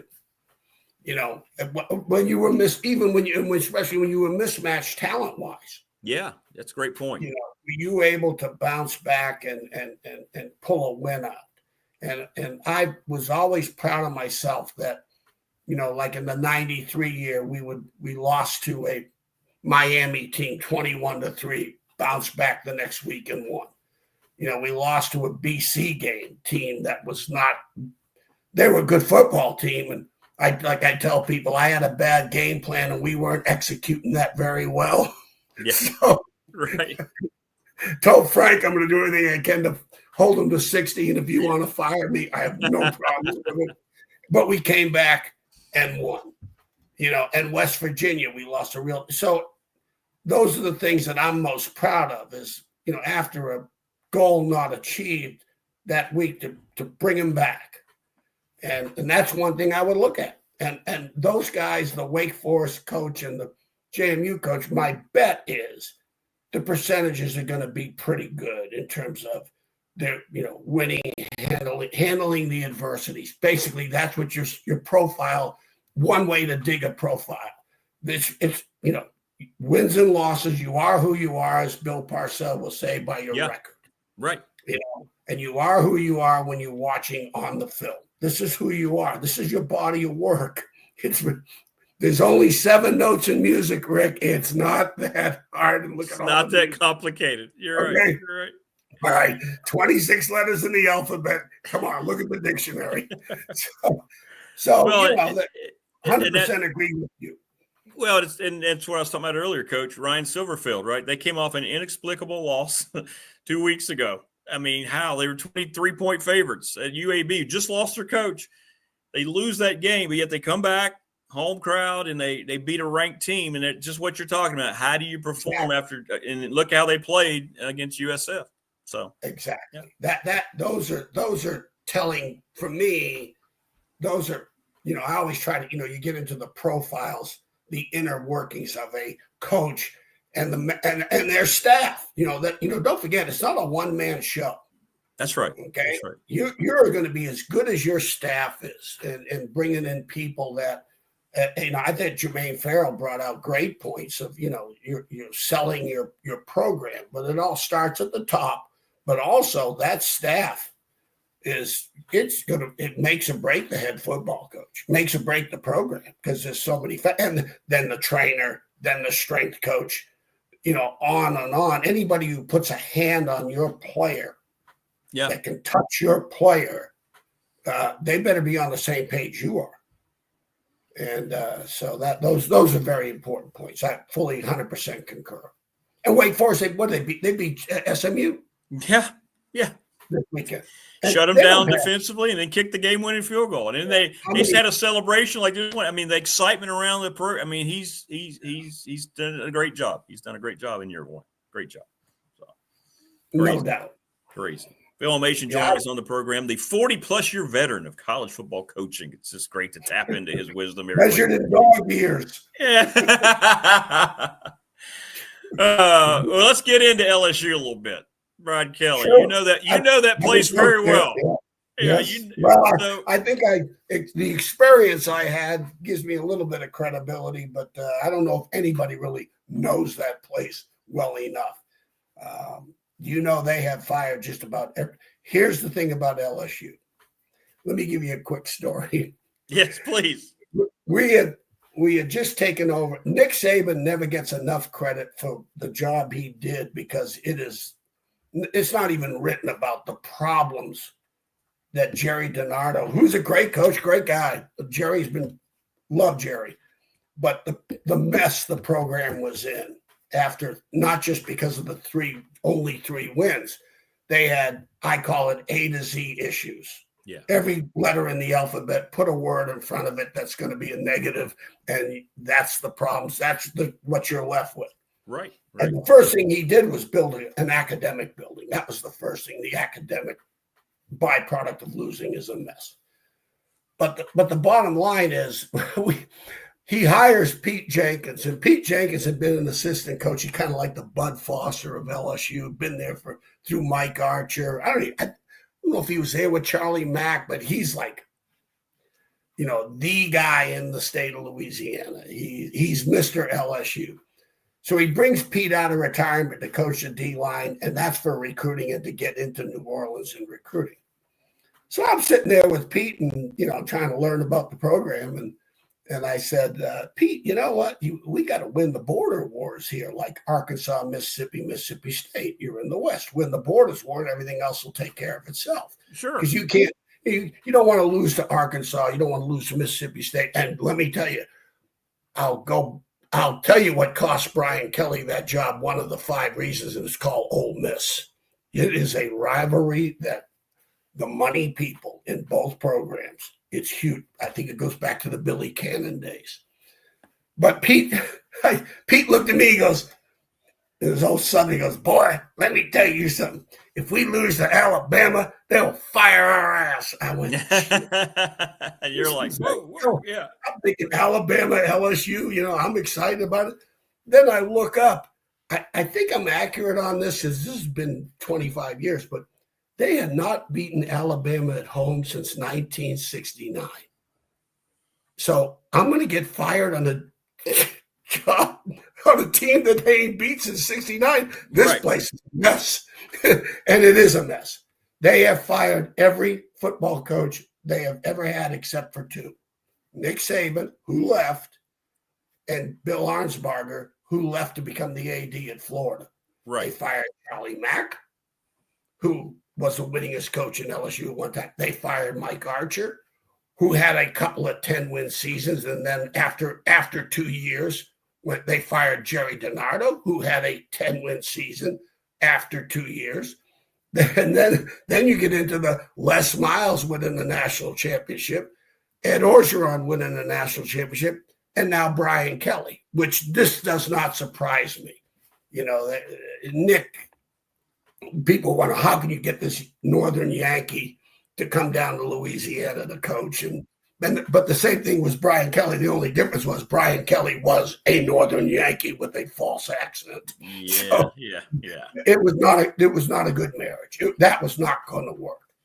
So, but it's Nick Saban's not going to take that job because LSU's a job where it's not a good job. It's all the bells and whistles will make it a good job. The support, the people in the state and recruiting, Jimbo Fisher may be a guy just because Jimbo Fisher, here's the thing about Jimbo Fisher, people don't understand.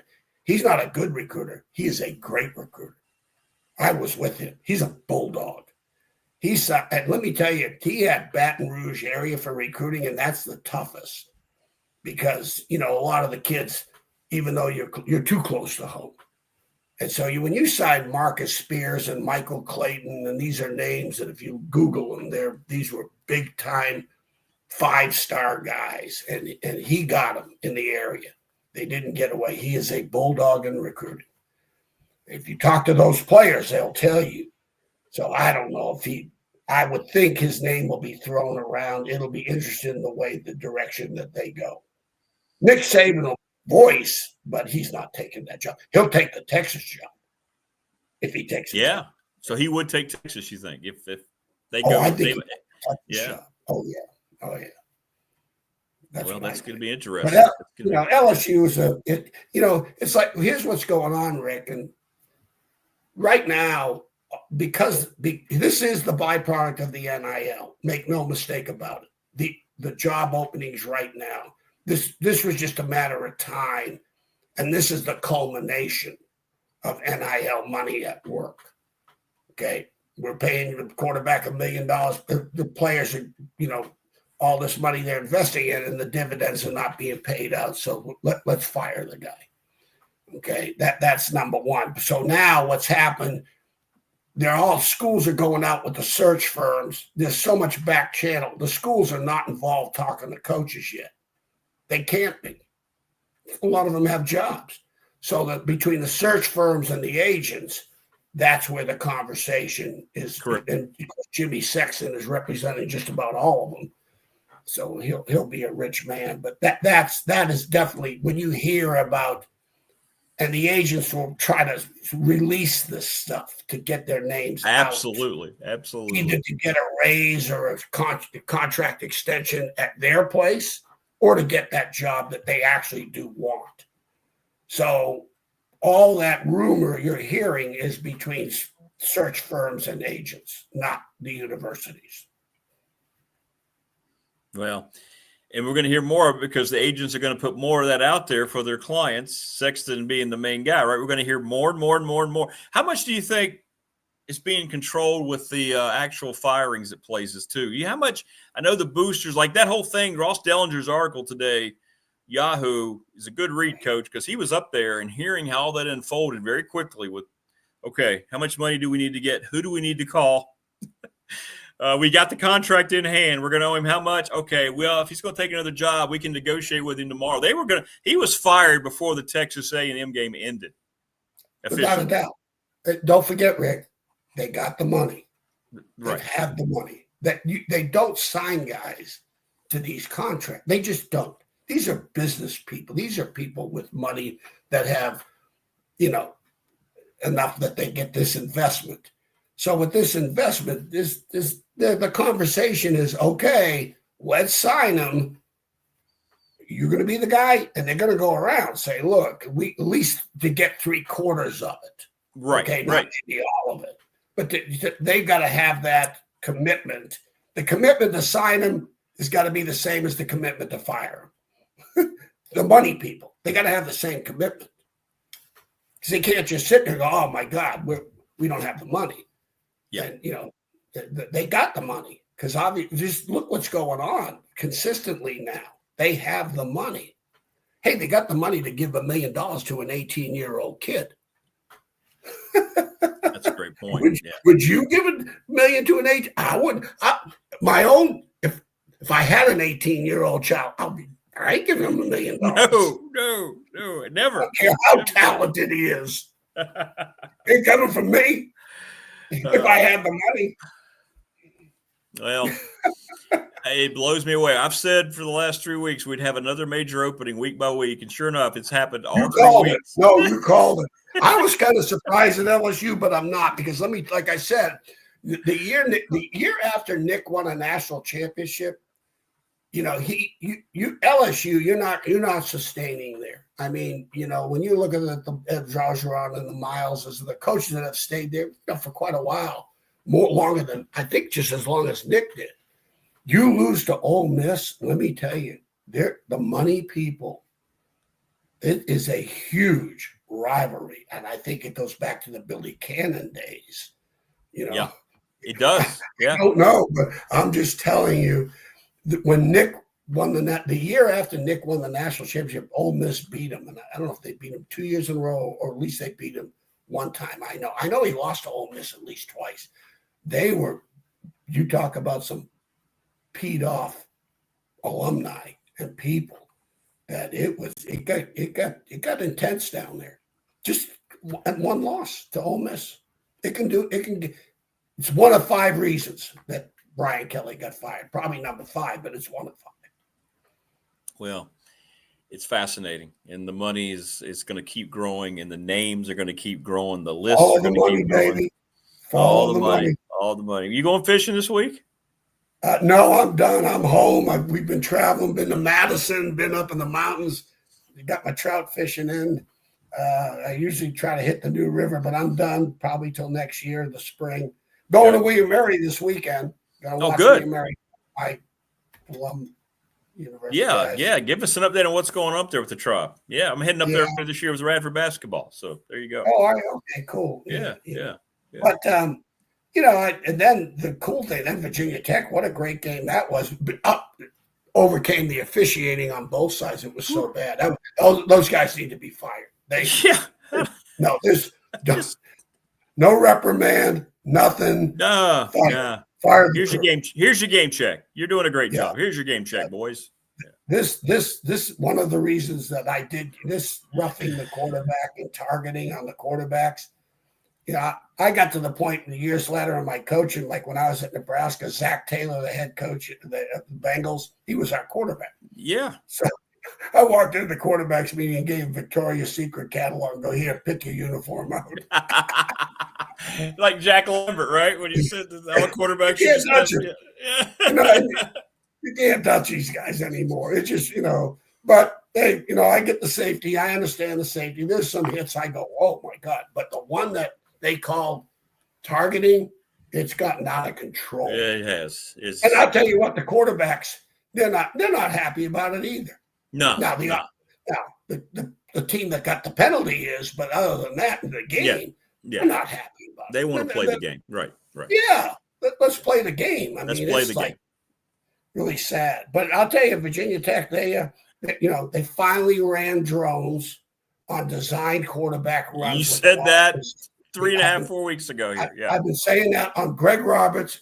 If you go back on my shows with Greg Roberts and archive them, I'd like $1 for each time I brought this up. You nailed it. You nailed it. Get the ball to Benji. See, I'm like a coach, half fan, and half news guy, radio guy. Yeah. It's like this mutt on this mutt, but I'm sitting there screaming, get the ball to Benji, and let the quarterback. This is Secretariat. Ride him to the heartburst. Yep. Just ride him. It's the Belmont at Secretariat. He'll leave you in the dirt. That Cal coach left in shock in that game. Yeah. He left in shock. Drones shocked him. He found out how good he was. And I don't know why in the past, maybe they're afraid of him getting hurt. Well, they all lost their jobs because of that. That's true. And he had 21 rushing attempts. Yeah. That's how Virginia Tech has a chance to win the game. And a good quarterback, they give you hope. That's what a good quarterback does. It elevates the team. It elevates everybody on the team. That's right. Monday through Friday, you're preparing for a game, and with a quarterback with the ball in his hands or the ball out of his hands as far as throwing the football and the leadership skills, you have hope. That in the fourth quarter, I have a chance to win this football game. And without it, you're not winning. You are not winning. No. So they finally used him. They finally utilized him, which was good to see. Well, Coach, I'm very honored I get to utilize you on this program regularly. And I appreciate you stopping by, man. It means a lot. It's great. Learn something from you every conversation. It's awesome. I hope you have, because you'd be one of the few. Untrue. Oh, no, it's a lot of fun. Appreciate it. You got Todd coming up next. Yeah, we got Coach Grantham coming up here. Yeah, absolutely. Absolutely. Yeah, he'll be employed. Yes, he will. Yes, he will. It won't take long. But there's so many jobs open right now, Rick. It's ridiculous. It's crazy. I know. It's coming too. More coming. All right, Coach, I'm sure you and I will talk during the week. Appreciate the time. Yeah, a lot of fun. Take care, buddy. All right, brother. Be good. Stay safe. Phil Elmassian joined us. We want to thank our sponsors, Family Fencing, sponsoring our studio here in Ryder, 540-200-8294. Give them a call. Mark Hundley over at McClellan Chiropractic, right off Peppers Ferry Road, sponsor of our chat room. Man, how good is that, Coach Elmassian? I want to thank Professional Door Incorporated, Residential Commercial Garage Doors. Travis Williams up in Dublin, right across from New River Community College, 38 years in business, and they need some people. So we're going to tell you more about that. I'm going to get with Travis today and find out exactly what he wants to get across here. Exclusive banking partner of this program, National Bank member FDIC, thanks to Larry Ramsey. The attorney Ryan Pride down on West Main Street in Radford, 701 West Main Street. He specializes in trust and estate planning. Got to come up with a question this week. Charles Lee, Little River Heating and Air, 540-553-2971. It's now cold. We're going to be cold going forward. Just get your heat units checked out or get new ones if you need them, right? Don't get them serviced. Give Charles a call. We're presented every day by Pulaski County Sports and Entertainment, the place that I grew up.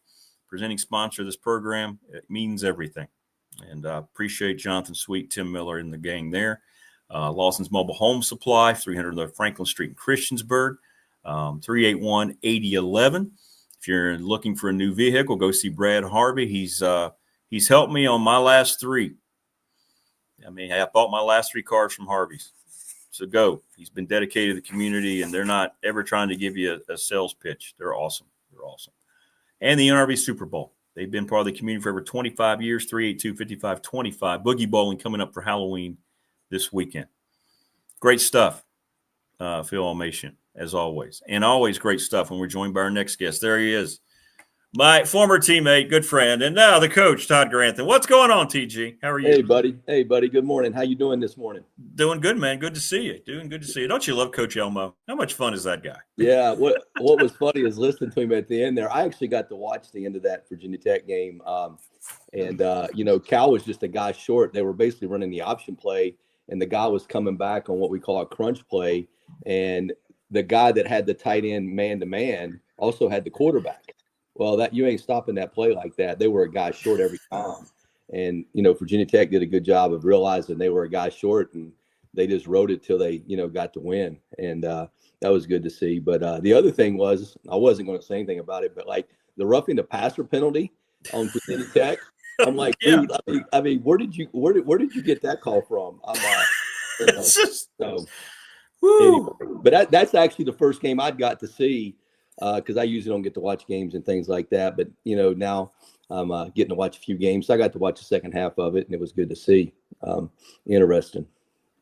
Does it drive you crazy as a defensive coordinator when you're watching that play? You're like, why aren't you doing what you need to do? So the first time I saw it, I was like, all right, that's a problem. And then it came back again.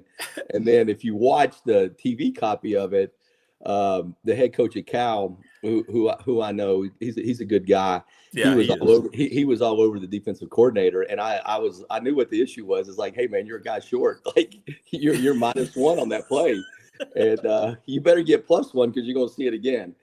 So anyway, that was interesting. But it's interesting watching the end of games. I don't get to watch a lot of games, but what's interesting is quote the analytics and everything and people's decisions and stuff like that. Like the South Carolina game was pretty interesting. Like at the end of the game, the score was tied. There's less than, I don't know, it's like 35 seconds, something like that. And the ball's at the 25. And South Carolina made a decision to let the guy score, with the score being tied to get the ball back, which was a little unusual to me because now Alabama's kicker's an excellent kicker. Like I think the guy's like 27 of 27 inside the 40. Yes. Yes. It's like a 42-yard field goal. It's also a game winner, and you can also do a max blitz in that situation because they're going to kick it. So that was a little bit interesting to watch how that unfolded and everything. And then the Kentucky one I thought was pretty interesting. Like a lot of people wouldn't have saw that, but like Kentucky was down 22 and chose to go for 2 because the book, we all have this analytics book nowadays, And the book said go for 2. Well, in theory, the book says that because, like, all right, if I get back to, if I go for 2 and make it, now I've got to do is score 2 touchdowns, take the extra point, and, you know, I'm going to win the game. Whereas if you miss it, your chances of getting a 2-point conversion are really 40 to 50%. So in theory, if you miss the first one, you go the second one, percentages, you're going to make that one. So now you're back on track. But my whole thing with that is look, if I'm down 21 in the third quarter and I can tie it up, I got the momentum. So I want to keep playing. And so that part of it's interesting. But the whole analytics thing is pretty interesting. You know, in 23, when I was with New Orleans, we went up to play New England, and they were not very good on offense. And we were winning the game 21-0, and our offense was driving, and they had the ball in that like plus 40 range. So now it gets into, you know, what are you going to do on 4th down? And DA Dennis was, you know, the analytics guy. I don't know if people know this or not, but the analytics guy in the National Football League is on the headset with the coach.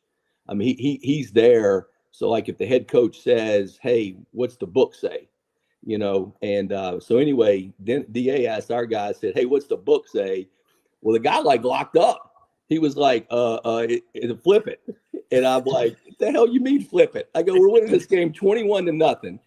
They're 0 for 9 on 3rd down. If you kick the field goal, it goes to 24.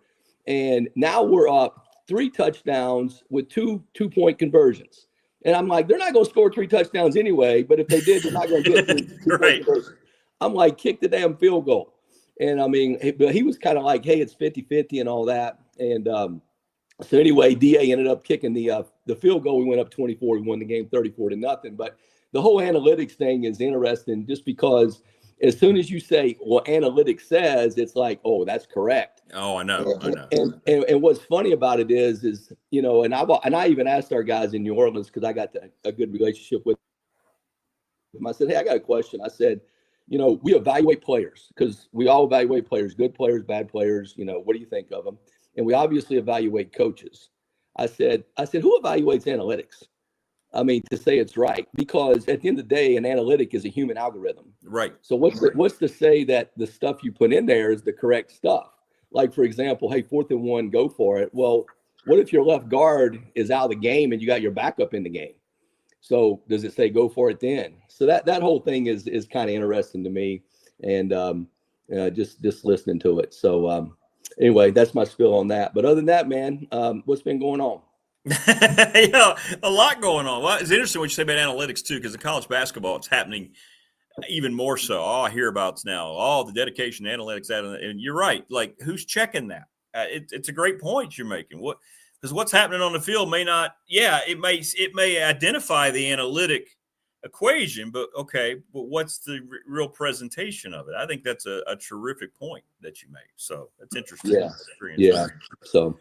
Anyway, well, I guess what's going on, Brian Kelly, LSU, latest. You know what's interesting about, and I heard Phil a little bit there listening, is number one is the value of the quarterback play. There's no doubt about that. I mean, if you look at the teams that are winning and doing well, like for example, Virginia. Like I saw Virginia play Florida State, and the quarterback played unreal. And you know, part of their success is because of the quarterback, just like Vandy. You know, so there's no doubt about the quarterback, you know, being a difference maker. And it really makes your whole team better. Matter of fact, when I was at Oklahoma State, the kid that went to UVA, we actually had on campus. And I was like, y'all can give him some of our money on defense because that'll make us better. You know, it's a lot easier to call. It's a lot easier to call. It's a lot easier to call plays when you got a lead than it is when you don't, or you're scoring points. So that part of it, you know. But yeah, you know, the thing that's interesting about Brian Kelly is there's going to be no more get better as you go through the season and make the playoffs, because like I go back to like and I was thinking about it when I saw it last night, like the 07 Giants. So the Giants won the Super Bowl in 07. Well, they started out 0-2. Right. And then they actually were 3-4. And they got in at 10-6, like in the last game of the year. They made the playoffs as a wild card team. And then they got hot. And then all of a sudden, you know, they end up winning the Super Bowl. Well, you know, technically, LSU could go 9-3. I mean, so what my point is the landscape of college football is changing, obviously because of the firings and things like that. But the other thing that's going to change is because of the parity and that you're paying players, like you're going to have, and also with the conferences wanting to, play more games against each other, which means there's going to be more balance. Playing more Division I games. You're going to have teams that have 2 to 3 losses at the end of the year that can still make the playoffs. You know what I'm saying? That's going to end up happening as you move forward. And if you just look at the National Football League, I mean, they want everybody 8-8. I mean, the difference between being 7-9 and 10-6 in National Football League is probably 3 to 4 plays. And that's the reality of it. Well, with the situation like at LSU, they're 5-3, and I understand the disappointment.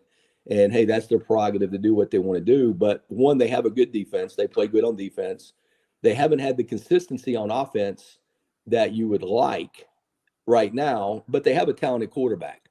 Nussmeier was actually at Florida. His dad was at Florida when we went to Florida, so I got to meet him a little bit. And he's going to be an NFL prospect. So right. my whole point is all right. The issues for this season right now is how do we get more consistency out of our offense?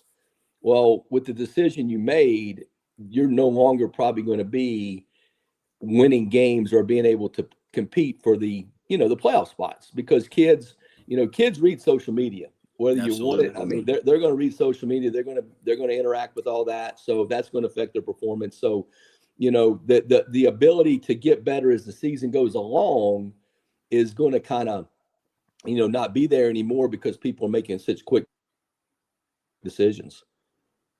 Agreed, 100%. And it's Elmassian says, they're paying out the money, but the money's there, right? If the money wasn't there, it's interesting to see how this all comes together.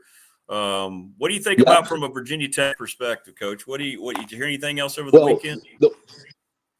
No, I haven't heard anything. I don't really have any insight on that. I think the biggest thing is when you look at all of this, when I was in pro football, it was always how do you make the playoffs, which is really what it's getting down to now in college football. That's right. Is how do you make the playoffs? Because the conference championships aren't really what they meant. Or now it does give you a home game and all that, but at the end of the day, it's all about making the playoffs. And when we would sit down at the end of the year and say, all right, what are the reasons these teams made the playoffs? You would think, all right, hey, penalties. Well, be honest with you, penalties was not one. I mean, they were like, you had the most penalized team in the playoffs. You had teams that weren't penalized in the playoffs. So my point is the correlation wasn't there. The biggest stat that we always saw, and Phil was hitting on a little bit, was what we call quarterback differential rating. Okay. And basically what that meant is how well your quarterback played. So in other words, if your quarterback played well, he had a high, like he was 95, 100, whatever. Well, then the next part of that, the differential was how poorly did you make the other team's quarterback play? So in other words, let's say he was 65 and your guy was 95. Well, that's 30. That's a 30 difference. Yeah. So you're plus 30. Well, all the teams that made the playoffs had the highest point differential at the end of the day. So that just meant our quarterback played better than your quarterback. Now there can be a lot of factors that go into that and everything, but there's no doubt nowadays with the way offenses are, the way the rules are, that becomes a thing. So getting back to the Virginia Tech thing, I don't really have any insight. I think the biggest thing is one, the blueprint to get Virginia Tech back to where, they belong and where they've been from a traditional standpoint. The first thing would be is to me is how are you going to utilize the Hunter scholarship limit? Because, the blueprint at Ohio State or LSU is not going to be the same blueprint that Virginia Tech. That's right. You know what I'm saying? And the thing about, for example, the Hunter scholarship limit, well, back in the day, it was reduced. You were down to 80. Well, now they've given you an extra 20. Well, to me, a school like Virginia Tech can utilize that to their advantage. To give you an example, if you just took the Hunter scholarships and you said, hey, I got 48 on offense, 48 on defense, and 4 special teams guys, that ends up being your 100. Now, you can always find ways to get 101, 102, 103. You can find those ways based upon how your Title IX numbers are and everything. But my point is if you just get down to your 2 deep and you end up, let's say you have your 2 deep, okay? Well, you end up with 28 guys. Well, I've never had more than 28 guys to play with in a given year anyway. I mean, guys have to cross train and play multiple positions. So therefore, you're really honestly down to 23, 24 guys playing for you this year. So with the addition of the scholarships, to me, a school like Virginia Tech, those other 20 to 25 guys, they become your developmental guys. So then how do you develop those guys at your critical positions? Offensive line, defensive line, quarterback, those kind of things. So I think that's a really big factor for schools that aren't going to be able to financially pay, because everybody says it's not like an NFL model, because in the NFL you have a salary cap and this is what you can spend. It's really more like a Major League Baseball model. It goes to the highest bidder. Teams are spending $25, $30 million on a team or more, and you're not going to be able to compete with that. So how do you develop players within your system? Well, the one advantage they've given you is they've given you the ability to have more players on your roster. So now I think that's where guys like when I was there, Mike Gentry was one of the most important hires Coach Beamer made, because you develop your toughness. Like last week, I talked about discipline, accountability, and toughness. Well, this from being with Coach Hicks. It doesn't matter what level, high school, college, or National Football League. You develop your team in the off season in the weight room. Yep. And you develop them in the weight room and in the summer, and that's where they get the core for their discipline, accountability, and toughness. And that's where the bond really is created. Yep. So now you go back to being able to recruit guys within a 4 to 5 hour radius that Virginia Tech means something to, and you get them in there and develop them. Well, if you end up with 20 guys on your team, and let's say, half of those guys end up contributing, that's 10 extra guys. That's 10 guys you developed for that side of the ball. And I think that ends up being one thing that from a, committee standpoint, that would be important, is your vision to develop a roster, and how are you going to do that? And then I do think the other thing is, like we've been talking about, is your vision to develop a quarterback. Like in the National Football League, it kind of got into, if you studied how they would hire guys, they really hired the head coach was really who could develop the quarterback. It really had nothing to do with leadership or things like that. And that's kind of paying off in a negative way when you look at the Miami Dolphins right now. Basically McDaniel was hired to develop the quarterback, and the other components around being a head coach in their mind wasn't as important. Well, I think those things have kind of come out to be maybe more important than they're realizing and everything. So I think one component of it is how are you going to utilize the 100 scholarship limit? And then, what's your vision for developing players? And then how are you going to develop a quarterback? Because if you just look at the top 10 in the country right now and how they're playing, they all have a quarterback that's playing really well. Absolutely. And then if you look at the teams like LSU, for example, that say got fired, well, their quarterbacks aren't playing as consistent as you'd like. And, it really, I don't want to make it that simple, but if you get down to, if you develop players, you have discipline, accountability in your program, and you hire good people, let them do their job, and then you develop a quarterback, then it does make everything within your program better.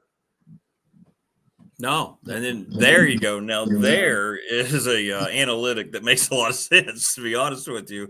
And I love the one you brought up a minute ago, Coach, a little while back, that if your quarterback's playing at a 95 and you're holding their quarterback to a 60 or 65, there's an analytic that means a hell of a lot in the outcome of a football game. So that kind of stuff. So like when we looked at it, like, back it was 12 teams made the playoffs. Well, 11 of the 12 were in the highest positive in the quarterback differential rating. So it was that's why when you look at teams, that's why quarterbacks are taken so early now. Two reasons quarterbacks are taken early is one, it's hard to find them. And two, if they are any good, you have them on a rookie contract. For example, when Patrick Mahomes was really good with Kansas City, they had all these players around him and they were pretty dominant. Well, when he got through his rookie contract, they had to pay him. So they had to let some of those guys go around him. And that's why you've had a little bit of the inconsistency, because you haven't been able to pay the other players. Now, translating that to what that means in college is basically, that doesn't mean that you have to hire a guy that can just develop quarterbacks. I think that the head coach obviously needs to be the leader of the program. He's the face of the program. He's the one that has to have the discipline, accountability, and toughness within the program. But you have to have a vision for how you're going to develop that position, because it affects your whole program. I mean, like I said, you play a lot better defense when you're up, when you're winning, because what happens is the play caller on the other side knows, like, if I'm down by 7 and I ran the ball and I got a 2-yard run, my chances of running the ball again aren't probably very good. So I'm going to throw the ball. So if I know you're going to throw the ball, then I have a chance to play one aspect of the game, which is, pass defense.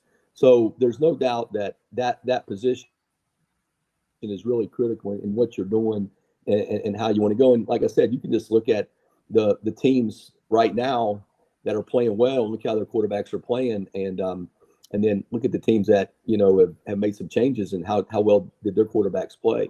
The other thing that I think is going to happen, you're going to see the drop-offs a little bit. Like with the portal nowadays, and this will go back to being firm with your commitment to your program, is, Florida State just 2 years ago was undefeated. And they went to the portal. They made a bad choice at quarterback for who they were going to take, and all of a sudden they went down. Well, if you look at Colorado right now, the same thing's happening. And I think when you live in the portal world, yeah, you're going to have some success, and you're going to have to get some players from the portal. There's no doubt about it. I mean, that's just the way it is now. But if you can develop those guys within your program, then those guys are going to have the core. They're going to have your core, meaning if they're there for 2 years and they're hearing you talk about discipline, accountability, and toughness, they're within the program, they're lifting, they know your structure, those guys end up being the backbone of your team. And those guys are going to help give you the consistency you need, because what you're seeing with, for example, Florida State and Colorado is the lack of consistency in their play relative to the way they played the year before, for example, with Colorado, and 2 years before with Florida State. Well, I'll tell you, I've never seen halftime stats like that Colorado-Utah game that they showed, where they were minus 18, they were down 43 to other. I mean, I was just sitting there like, whoa. I mean, that's just yeah, you're right. They haven't recruited very. I mean, that whole thing looks like it's finally starting to come to reality a little quickly for Coach Prime, as he likes to be called. Yeah, and like I said, I think it just goes back to your blueprint for how you want to develop your team. And for example, you're going to have to pay certain positions. For example, offensively, you're going to have to pay the quarterback. So that would be a position, for example, like a school like Virginia Tech. You can compete with anybody in the country for that position. Okay. Well, yeah. If you compete at that position, you're going to have to develop other positions. Like if you're at Ohio State, you may pay that guy the top dollar. Well, you can still go out and pay the safety. You can still go out and pay the corner. You can go out and pay the other positions at that spot. Well, that's just the way that's their blueprint. Well, at a school like Virginia Tech, you could go out and have your dollars, and you can compete for any quarterback in the country and match dollar for dollar. But the key is what's your vision for how you're going to develop the guy, how you're going to utilize the guy, and what the tools are going to be around him. So, that becomes an important part. So you're going to have that. And then when you start saying, offensively, you're going to have to pay the quarterback. Obviously, you got to pay guys protecting. And more so, this is where, to me, it gets into, I'm only going to pay for tackles, meaning not to say that guards aren't important. I mean, I played guard, I played center, and not to say those positions aren't important, but, when you're playing offensive tackle, you're one-on-one on an edge rusher, and you got to protect that guy. So that becomes a premium price. That's why in the National Football League, those guys are taken in the first round because they protect your franchise. They protect your quarterback. Right. And the other guys inside are guys that, hey, we're a mistake. New Orleans Saints took a kid, Pennington, as a tackle, and he can't block the edge. Tough, hard-nosed guy. Well, they just moved him to guard. So how do you I think that's the biggest thing is how do you make value of your mistakes? Because we're never going to all bat 100. No. I mean, it's just not going to happen. Just like, for example, with the Patriots, like they took Teddy Bruschi, okay, when Bill was in New England, they took Teddy Bruschi, who ended up being one of the best inside linebackers to play. Well, he actually had, I think, 25 sacks at Arizona in what they called that desert defense, and he was actually drafted as an outside backer. He was actually drafted as an edge rusher, and he was a mistake. He didn't have the length or the burst or the ability to bend to be an NFL style guy. So, okay, he's not going to be that. So how do you utilize the mistake and create value for your team? And they moved him to inside backer, and to the guy's credit, he busted his tail. He had instincts, those kind of things. And he became a pretty dynamic player for them. So I think that gets into, the hiring of your staff and having guys that you got to be flexible on defense. For example, you got to have the ability that you can be flexible. One year you might be 3 down, the next year you might be 4 down. In a perfect world, you'd like to be balanced, because I think this day and age with spread offenses, you got to give different fronts. But you're gonna have to play to what your players do best and everything. So getting back to the pain of the players, obviously on offense, you got to pay the quarterback, they got to protect him, and then you got to pay the outside receivers. The reason I say that is defensively, we play a lot of quarters, we play a lot of middle field closed defense, things like that. Well, when you do that, your guys outside are going to be one-on-one. So when you get the bigger guys outside, you can throw the 50-50 balls to. It's an access, or it's a confidence for the quarterback to know I have this guy one-on-one and I can throw and make plays with that guy. So offensively, those are the kind of things you got to get. And then defensively, it all starts up front. You got to have guys that you got to have size inside. You have the ability to stop the run, from a split safety look to where you're maybe in a little bit lighter box, so you can help cover those guys outside, like I'm talking about. Then you got to have edge rushers. You got to have guys that can rush the edge. And then the last thing you got to have is you got to have guys outside that can cover. So you got to be able to cover those guys. So when you start looking at it from a blueprint, defensively, you got to have size inside. Like when I went to Mississippi State, we had Jeffrey Simmons inside. I mean, and I'm like, all right, so this is going to be pretty easy. Like let's get this guy one-on-one. Like, this guy's going to wreck a few games. And we went from 110th in defense to 10th. And basically we just found ways to force this guy to be blocked one-on-one and everything. So anyway, I think you got to, when you're at a school like Virginia Tech and you're talking about the blueprint there's certain positions you can pay, but you have to be able to develop the other positions to allow you to be the kind of team you want to be from a traditional standpoint. So what's your blueprint or plan to be able to develop those guys?